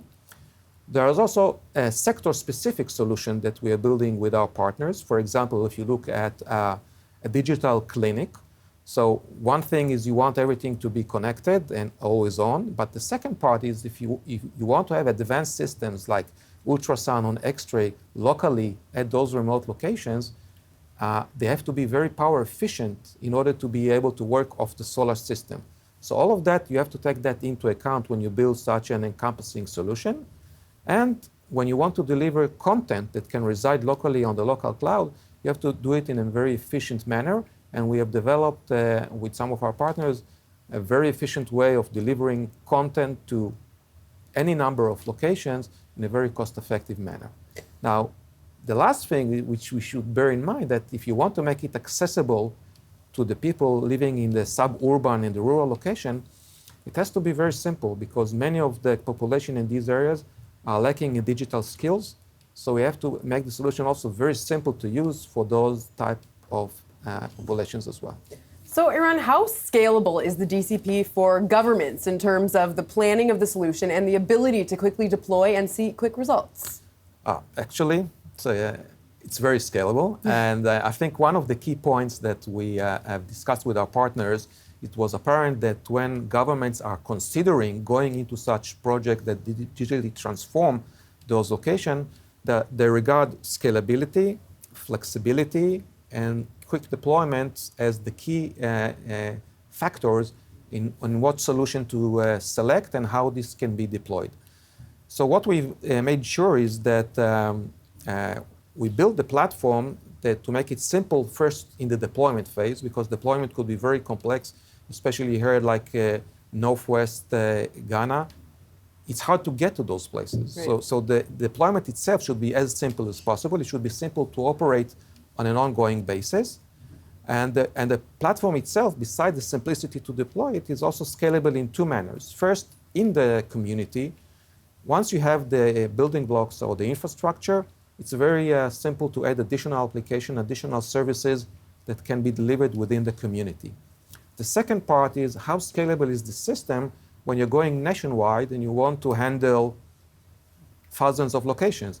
How the backend of all the system that has to be used for that can grow, how scalable they are. So what we made sure is first that we can handle thousands of locations on one hand, and this includes, beside the distribution of content to any number of sites like 30, 300, or 3,000, like Oren mentioned earlier, this is agnostic to us. The solution is designed that it will be almost unlimited in size on that manner. And the second part is that the backend, that now you want the backend to be able to support education or health. So if you go to health, you need now, if you go digital, you need a medical record per patient. You need a way to keep the history. This needs to reside both in the local cloud, but also in the main cloud of the government. So the system at the backend should be able to support it. Same thing if you want now to monitor the progress of students using some e-education systems at the village, or even doing some homeschooling with our solution. It's also something that has to be very scalable. So we made that as well. And last but not least, you also need to have a lot of internet capabilities or internet capacity to be able to support all of that. With the Amos 17 unique design of a very strong coverage per country, you can have a lot of capacity. This will allow governments to deploy such solutions without having to care about the size and the number of locations. It will be able to support all of that. Interesting. Eran Shapiro, thank you so much. Thank you. And thank you all for being with us today for this panel. Now, for the last hour, we have heard our distinguished guests sharing their vision and skills. But how does it look in real life when Spacecom's innovation and technology meet the reality of Africa? From vision to reality, a report by Beyond Communication News. Let's watch.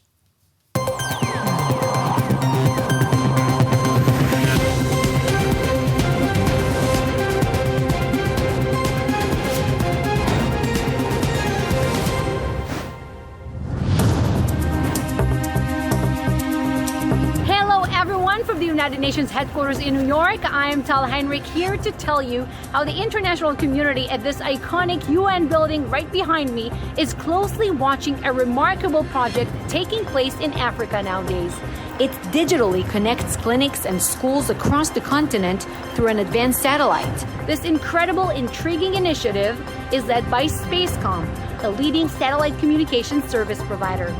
Grant Neunberg, Reuters reporter, brings us an exclusive special report on the successful, life-changing and life-saving operation and what it looks like on the ground in Africa. Watch. Africa is changing amazingly fast. With a staggering 3/4 of its population under the age of 35, the need for internet access and use of data in Africa is growing. While internet connectivity in urban areas has significantly improved, the suburbs and countryside were left far behind. With no internet access and connectivity, much needed basic government services in non-urban areas have been less effective or barely exist. People who live in remote places like this say they don't use the internet. Two of the biggest barriers, according to research, affordability and accessibility. But that is starting to change. In just a week, CommuNication satellite will launch from Florida and bring internet and television communications to the entire African continent. Spacecom is a leading satellite communication service provider. It offers information and communication (ICT) solutions covering most of the Middle East, Europe, Asia, and Sub-Saharan Africa, where Spacecom's intriguing project titled the Digital Community Platform, or DCP, first implemented in Mozambique, dramatically shortens technological distances. Behind you, what you can see is the satellite plate, which basically provides connectivity, 5G, stable connection that we've been working with in the past few weeks and has been providing us with whatever we needed and beyond. Here, for the first time, we reveal the extension of the internet and connectivity revolution in Africa, the digital future of the world's fastest-growing region. Satellite will always play a critical role in connecting people across Africa and can reach in places where other physical infrastructure may not be able to do so, especially post-COVID as people migrate from physical encounters into a more digital world. Thanks to modern satellite technology, distant villages and towns are now able to access what has already become a basic human right in the urban areas. I think it's a huge role that satellite communication has more than ever because of the COVID pandemic. In order to be able to connect remote location, backhaul over satellite is the common way to connect those remote locations for the SOA network. It's going to help us to be able to access more information faster. It's going to help us to be able to connect with other people in the fields of education and healthcare that are across the globe.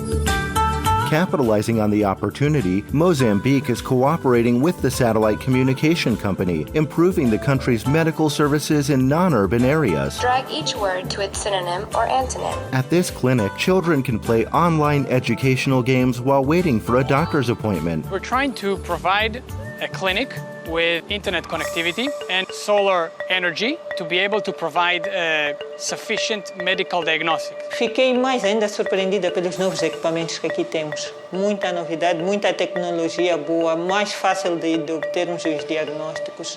E isso é uma maravilha. Doctors and nurses are also satisfied with the high technology, improving their services and performance. Nesta pandemia, temos uma solução para tal. Existe uma nova plataforma que é a Spacecom, que veio para ajudar o nosso país e os outros países que não têm finanças para tal, para alguma organização certa para a saúde. Using the system, rural clinics can communicate with health professionals thousands of miles away. In real time, it is possible to share ultrasound data, a hearing, or a vision test with a specialist doctor overseas. A implementação do satélite irá nos ajudar muito. Quando nós mandamos os resultados para Portugal, por exemplo, levam um mês para os resultados virem até cá. Para não levar esse todo mês, o médico pode também nos ajudar via online.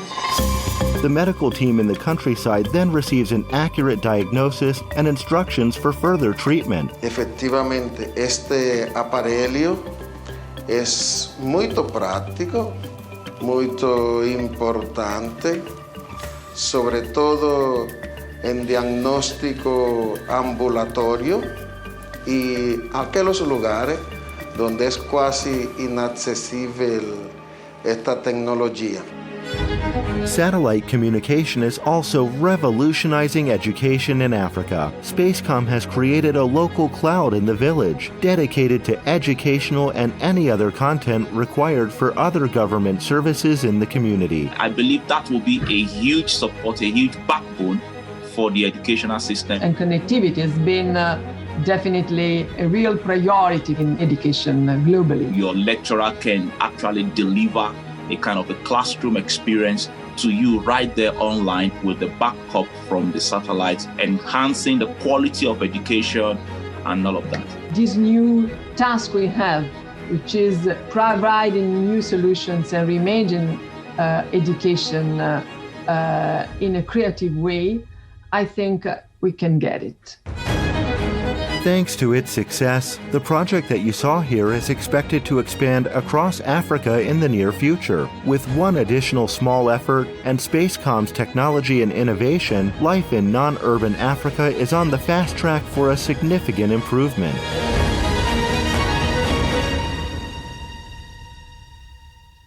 And welcome back. Now, as we spoke about the vision, needs, and technology in the earlier panels, it is a pleasure to open this third panel and talk about practical ways to implement and enable communication to achieve country growth and resilience. As most of us already know, today more than ever, satellite communication is available, accessible, and affordable. It is truly the enabler of any economic and social growth throughout Africa. In this panel, we would like to focus on success stories about ways of funding a wide range of projects all across Africa and how, on the most practical level, we can use advanced communication solutions such as Spacecom's digital community platform to launch Africa to the next level. I'd like to welcome here in the studio Israel's former Minister of Science, Mr. Yizhar Shai, Spacecom's SVP Business Development, Marketing and Strategy, Mr. Ofer Asif, and Aries Schneider, Head of International Finance from Bank Leumi. Joining us from abroad, Ismaila Togola, CEO of SMTD in Mali, Yariv Cohen, CEO of Ignite Power, Ambassador Wohlmeier Aryak, Head of Mission and Ambassador of the Republic of South Sudan, and Ambassador Ababi Demis, Director General of MOFA Investment and Technology Transfer in Ethiopia. Yizhar Shai, hello again. I'd like to start with you. Thank you so much for being here today. Hello, Lorraine. Thank you for having me. Of course. So you have been a proud member of Israel's innovation and tech ecosystem for decades. Until recently, you served as the Minister of Science, and among the many responsibilities, you were also in charge of Israel's civil space program. What is the importance of reliable connectivity nationwide and communication as enablers for the development and success of science and technology based on your experience in Israel? Communications has always been perceived as a significant part of any growing economy and definitely a modern economy. I believe that this last year was the ultimate proof as to the need and reliance on technologies and communications in order to enable coping with the various ramifications of the COVID-19 pandemic. As we have all seen around the world, communications was one of the most significant parts of enabling back to life communications, education, economy, anything that deals with the day-to-day activities of all of us around the world. Here in Israel, we also saw a proof and significant indications of the importance of communications, definitely as it relates to communicating with kids around the country, with people who could not attend physically to work, with people in the periphery of the country. All of these needs and many more were a proof that we rely more than ever now on modern communications, on infrastructure that enables modern communications, and definitely satellites being a significant part of that infrastructure. So how do you see the connection between the establishment of human capital in science to the overall satellite domain in general? Well, as we develop the technology and science into the next levels of enabling space communications, satellites included, definitely the reliance on human capital is becoming more and more significant. Here in Israel, we prepared a plan for the next 10 years where we put the various foundations of this infrastructure and education and preparing the next level of human capital of scientists, researchers, engineers, business people, all of whom will be connected together in this up and growing industry here in Israel, will be a significant part of the next level of preparedness for us as a nation and for the academy in Israel, the science and the technology, the infrastructure, the whole economy as it relates to space, starts with educating, preparing the next generation to coping with the various challenges of modern communications. Well, the world certainly learned a lot in the last year. I have to agree with you on that, Yizhar Shai. Thank you so much. All right, let's move now to Ambassador Wohlmeier Aryak, head of the mission of the Republic of South Sudan. He joins us now. Thank you so much for being with us today. Sir, Sir, thank you for being with us today. Let me just continue on to my question. How do you see the ability of Israel and South Sudan to successfully cooperate? Well, the technology, the communication in particular, South Sudan is the landlocked country. So basically, the next set of opportunity would definitely be communication. And we are aware that the state of Israel is the high-tech company, the high-tech country, and definitely South Sudan would be able to benefit. We have cooperated with the state of Israel in so many ways, in agriculture, and in water management technology, and also in all other possible technology communication system, in particular satellite. So we see opportunity between South Sudan and Israel improving and getting better. We are looking for Israeli companies and the government in order to build the capacities of people of South Sudan, in particular the youth and the girls in particular, because our population is actually based in rural areas. As you have already heard from our National Communication Authority Director General and then the Ministry of Higher Education, that there are huge challenges that are faced by a country like South Sudan, which is landlocked, and also issues of peace and security. So we look into technology and cooperation with Israel in order to improve the lives of people of South Sudan. Thank you so much for that, Mr. Ambassador. We really appreciate it. Thank you. Okay, one thing coming very strongly from this event is that Spacecom is leading a revolution that makes satellite solutions both high performance, multidisciplinary, and cost efficient. Spacecom highlights the NationSat and the DCP digital community platform, which are both designed for rapid deployment. It seems like sometimes the decision-making process is taking longer than the deployment. Excuse me. Ofer, welcome again to the studio. Let me hear about this from your perspective. Thank you. That's an interesting point, Lauren. Actually, when you come to think about it, the setting is there.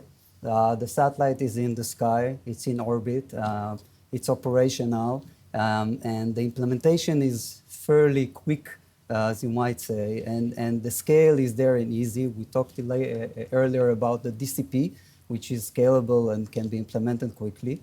Yet the decision-making could take some time, and I think that for me, the way that I feel and think about it is that it's a question of investment and financing, versus the outputs and the results that you gain out of it and the time spent to achieve these results. When you look at it, what we are trying to do is to lower the boundaries, lower the entry point with good and advanced technology, with efficient operations that will enable very cost-effective solution. And we top it with work with financial institutions and banks that will come to these projects that we are providing and leading, and combining together, I think that this will enable maybe to shorten the cycles and provide these leaders that decide about these projects to not just decide about them, I would say, in a more timely manner, but also to see the results more quickly and see the fruition of their programs. What do you see as the top advantages of NationSat on the Amos 17 satellite for governments in Africa? Okay, so, well, NationSat is probably a perfect solution for governments. It runs on the Amos 17 that we mentioned earlier, which is absolutely the most advanced satellite over Africa today. It's a powerful satellite, very modern, and it is located basically in the optimal position above the sub-Sahara, right at the heart of Africa. I think that when you look at, especially at Africa, you have large countries, sometimes a lot of non-urban population, you have large percentages of non-urban population. There is limited coverage, and I think that NationSat enables countries to take control, to place infrastructure of their own. They're able to control the whole infrastructure as a whole for civil and non-civil, homeland security or other government services, post office services, etc. And in the end of the day, they can run the programs that they wish to run in a very professional manner on a professional communication infrastructure. So as a whole, we are actually facilitating indirectly the growth and prosperity of these countries. Wow. All right. Ofer Asif, thank you so much for that explanation. Really appreciate it. All right. Ignite Power is the fastest growing Pan-African developer, distributor, and financer of life-enabling technologies, providing customers across the SSA region with state-of-the-art solutions to their everyday needs. The company has already directly impacted more than 1.5 million people and created 3,500 local jobs with agents at 10,000 villages across the region. Ignite executes national-scale projects working together with governments to empower last-mile communities in the fields of electricity, clean water, education, healthcare, and more. Through its new medical project, Ignite is providing remote clinics and health centers with a holistic solution, tailor-made to the needs of remote medical staff. By combining off-grid solar systems, satellite-based connectivity, and advanced technologies powered by the solar system, Ignite enables governments to provide millions of people with improved medical services for the first time, leading Africa into a healthier, more sustainable, and inclusive future.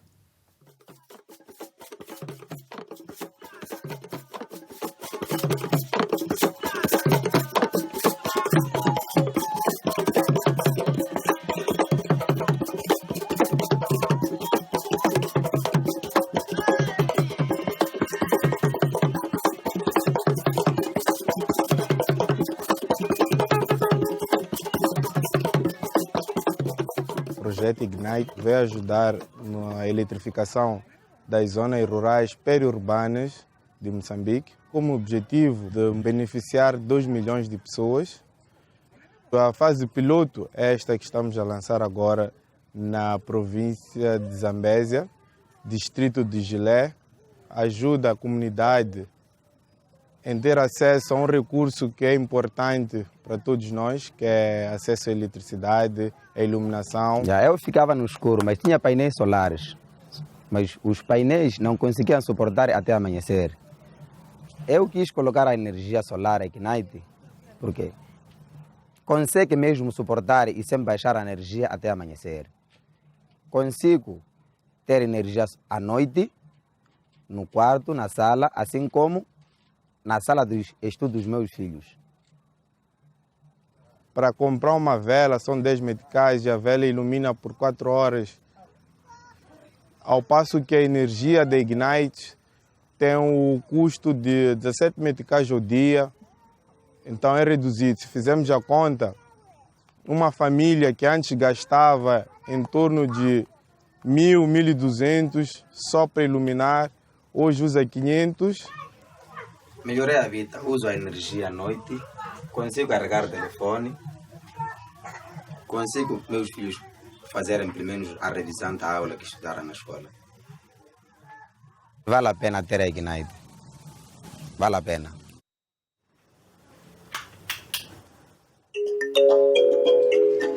Okay, let's move now to Yariv Cohen, CEO of Ignite Power. Thank you for joining us.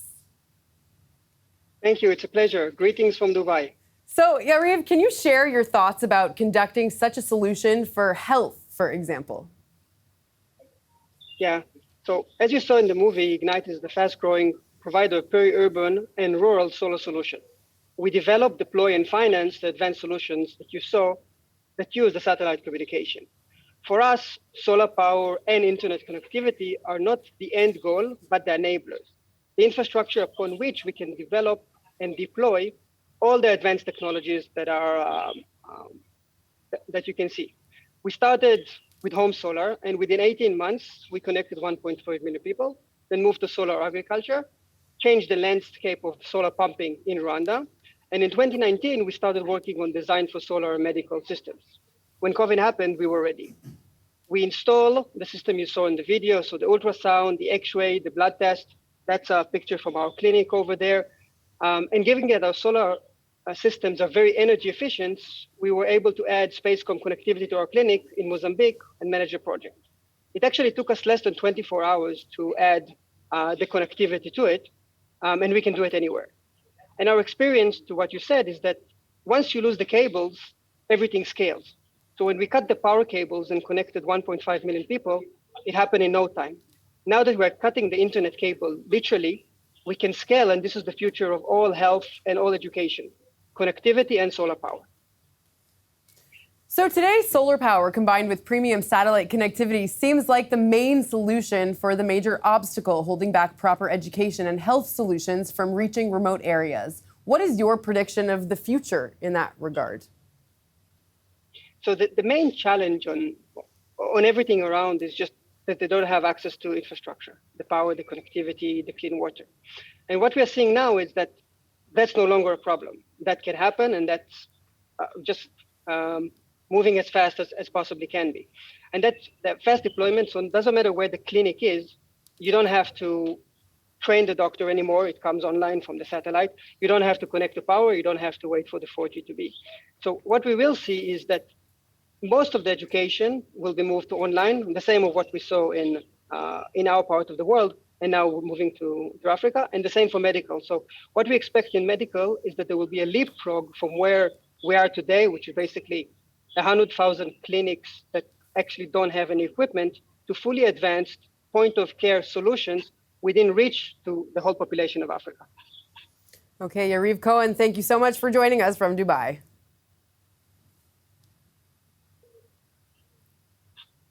Okay, let's move now to Aries Schneider, Head of International Finance from Bank Leumi. Thank you for joining us, Aries. I hope I pronounced your last name right. Correct. Thank God. Okay.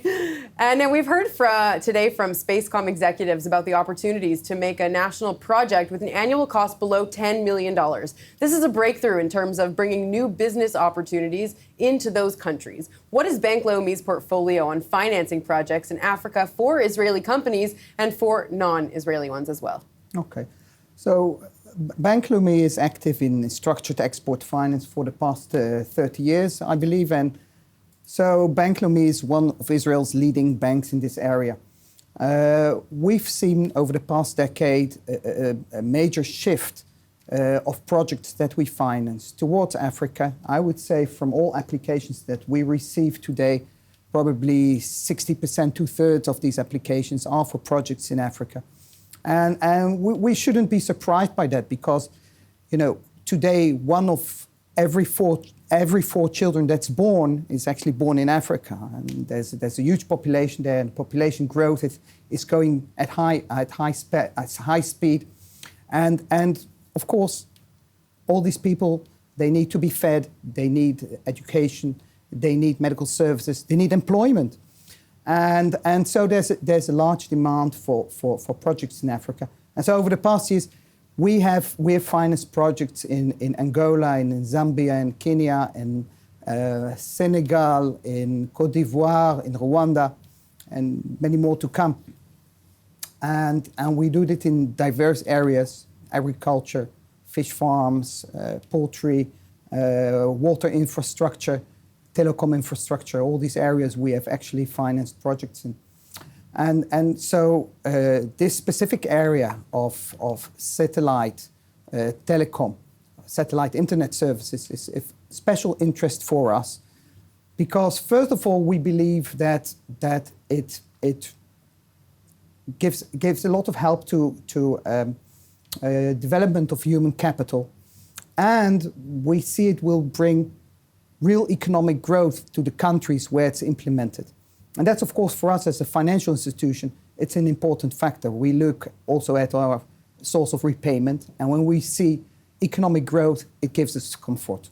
So what kind of financing solutions can Bank Leumi provide specifically for satellite service providers with African governments? Like, what are the advantages you can contribute to these projects? Okay, what we envisage if we talk about a satellite telecom project, we envisage that payments will be made in two parts. First of all, there's the capital investment that you have to make to get the infrastructure and the equipment and the installations on the ground. And then there's the periodic service component that has to be paid as well for the internet services and for maintenance, things like that. So where we come in and where we can help is to finance the capital investment needs and to spread out the payments over a period. We finance projects up to periods of 10 years. And that's, of course, a way where you can make a combination of expenditure on CapEx and on OpEx and create the package, combined package, that will suit the needs of the buyer, of the consumer in the specific country. And so we could do this as for financing solutions, we can do it basically in two ways. One way is what we call a buyer's credit, where we as a bank give the financing directly to the buyer, which would usually be the Ministry of Finance of a certain country. And the other solution, alternatively, would be to do it through indirect financing or supplier's credit, where basically we support the supplier to provide financing and spreading out of the payments over a period of time. And in both of these solutions, we would eventually rely on support from the Israeli Export Credit Agency named ASHRA that we always use as a backing to our financing. And whether it would be through buyer's credit, supplier's credit, each of them has got its advantages, disadvantages. But, it depends on the deal. You have to go into the details for that. All right, Aries Schneider, thank you so much for joining us today. Okay, let's move now to Ismaila Togola, the CEO of SMTD. It is such a pleasure to have you with us today. Thank you for joining us. Thanks for having me. So, as a Mali-based government entity who is dealing with actual deployment in a large country and faces the needs from the market, what do you find to be the key elements for national level infrastructure to enable good services to the community?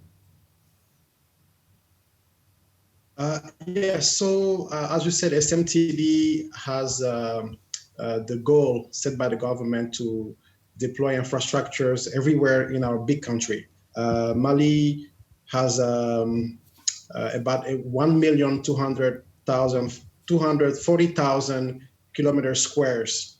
And our main goal is to make sure that infrastructure, whether it's for broadcasting or telecommunication, is reached everywhere. So right now we are deploying our newest network for digital TV, and also we are deploying lots of kilometers of fiber optics. Now, the key elements to deploy such infrastructures in such a big country, in my point of view, are four key elements. So you have the security part, you have the electric part, you have the accessibility part, and also the manpower. When it comes to security, the country is so big that we have to make sure to take into account the security parts with all the infrastructure that we acquire and deploy. We have to make sure that once the infrastructure is deployed, that it's safe, whether they're human security or not, that the infrastructure cannot be vandalized. That's the first part. The second part is accessibility. Being such a big country, we don't have roads everywhere, but we have people everywhere. So we have to find ways to be able to reach those key parts where it's very hard to access. The third key element is electricity. Now, when you go to certain rural parts, electricity is very scarce. Even if it's available, it's not available all the time. So we tend to prioritize solar power, source of energy everywhere we can. So it's still a challenge. So we go with solar power generators, and wherever the national electric power is available, we try to combine all three sources of power. Now, the fourth element is the manpower. When I say manpower, is the qualified technician and engineers who can be everywhere. We have a growing number of people who are getting into our industry, and we're working hard to train more so that they can be everywhere our infrastructures are available. Yes. Okay, Mr. Togola, thank you so much for joining us from Mali. Thank you. Okay, our final question, or rather our next question in this panel, is to you, Ofer. Let's bring you back into the conversation.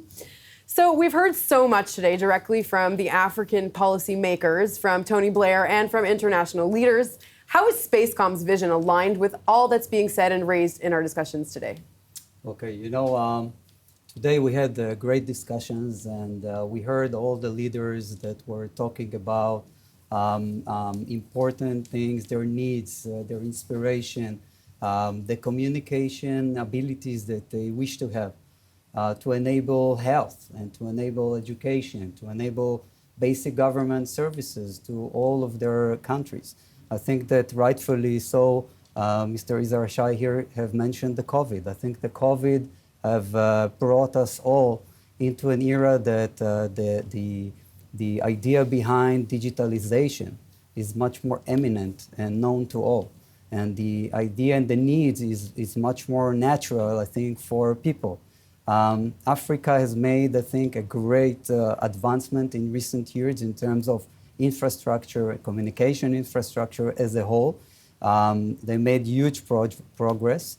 And we see ourselves as partners for these governments and as basically enablers to continue and drive this vector or this route to enable a faster and quicker implementation of infrastructure of communication in these countries. Mr. Togola have just mentioned about knowledge. So part of what we do is turnkey projects and BOT project where we transfer knowledge over time. Since we're working over 3 decades in this field, we have a lot of know-how and knowledge. The DCP that we have been mentioning and the NationSat is doing exactly that for these governments and nations. And I think, that's the whole directions that we're taking. All right, very interesting, Ofer. Thank you for that. Now, before we move on, here's a bit more about Improvate. Take a look. Like breathing, connectivity is a basic human need. That's exactly why the UN has declared internet connection a basic human right. Especially in times like these, connection is what makes us grow. It gives us meaning and lets us be a part of something bigger than ourselves, part of a nation. Spacecom is proud to be a part of the effort to empower African nations to connect, and very proud to present Digital Community Platform, or DCP, a practical and sustainable solution to your country's digital transformation plans, including remote and less accessible regions. Combining connectivity, Wi-Fi, local cloud, content, and OTT in a simple and innovative way. Using Spacecom's brand new and advanced satellite, Amos 17, specifically designed for Africa's needs, DCP provides a turnkey solution which enables a complete arsenal of services. Government services, health, education, commerce and payments, agriculture, and of course, home use and entertainment. DCP, Digital Community Platform. Scalable, sustainable, flexible. Available now for rapid deployment. Don't forget, Improvate is about making practical changes, exposing Israeli tech innovators to governments and companies around the world to promote businesses whose goal is innovation and helping countries further their development. The exposure right here at this conference is a first step, followed up with delegations and real business connections. Now, before we end this conference, I'd like to welcome again Dan Zycheck, CEO of Spacecom. Dan, thank you for returning to speak to us once again. Thank you, Lauren. So CommuNication Africa 2021 was a very exciting event. Africa is ready to continue its advancements in the field of communication, and we all concluded today that it is the right timing and moment to introduce new innovative solutions. Spacecom is enabling countries to take over the African opportunity with its advanced satellite and digital community platform, the DCP. As the CEO of the company, no doubt you are excited regarding the future. How would you like to conclude this day? I think that we had an excellent day. I think that, as we saw, we covered 360 degrees with different stakeholders. We saw the government perspective, the regulators, the suppliers, and also the users themselves.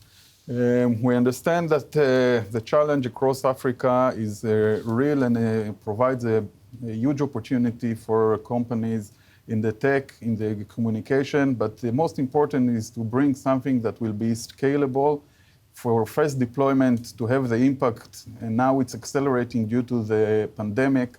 So time to market is really an important issue. And for us, the solution that we introduced, the DCP, is covering this entire needs. And it's very flexible, it's very dedicated and very focused for the needs of the governments and for the nations and the people themselves. I think that it was a great day, and we are very excited to do this implementation and to have a real impact over the African community. Great. Thank you, Dan, and thank you to all the guests on our panel today in studio and, of course, joining us from abroad on Zoom. That's it from Improvate's and Spacecom's CommuNication Africa 2021 conference. We've heard today from the Honorable Tony Blair, former Prime Minister of the United Kingdom, distinguished ministers and ambassadors from Mali, South Sudan, Gabon, Libreville, Ghana, the Republic of Congo, Ethiopia, and Sierra Leone, and from our partners in this conference, Spacecom. We also want to thank NationSat, Ignite, and Bank Leumi. Improvate is all about access and connections, exposing Israeli tech leaders to governments and companies around the world to promote businesses whose goal is innovation. The exposure right here at this conference is a first step. The next step, delegations and real business connections. We want to thank you all for taking part and hope this is just the start of doing business together, making technology accessible to all and improving the lives of people across the world. Keep an eye out for Improvate's next conference, CyberSec, presenting cutting-edge Israeli cyber technologies to the Gulf on February 11th. I'm Lauren Izzo. Thank you so much for joining us today. And that is all we have.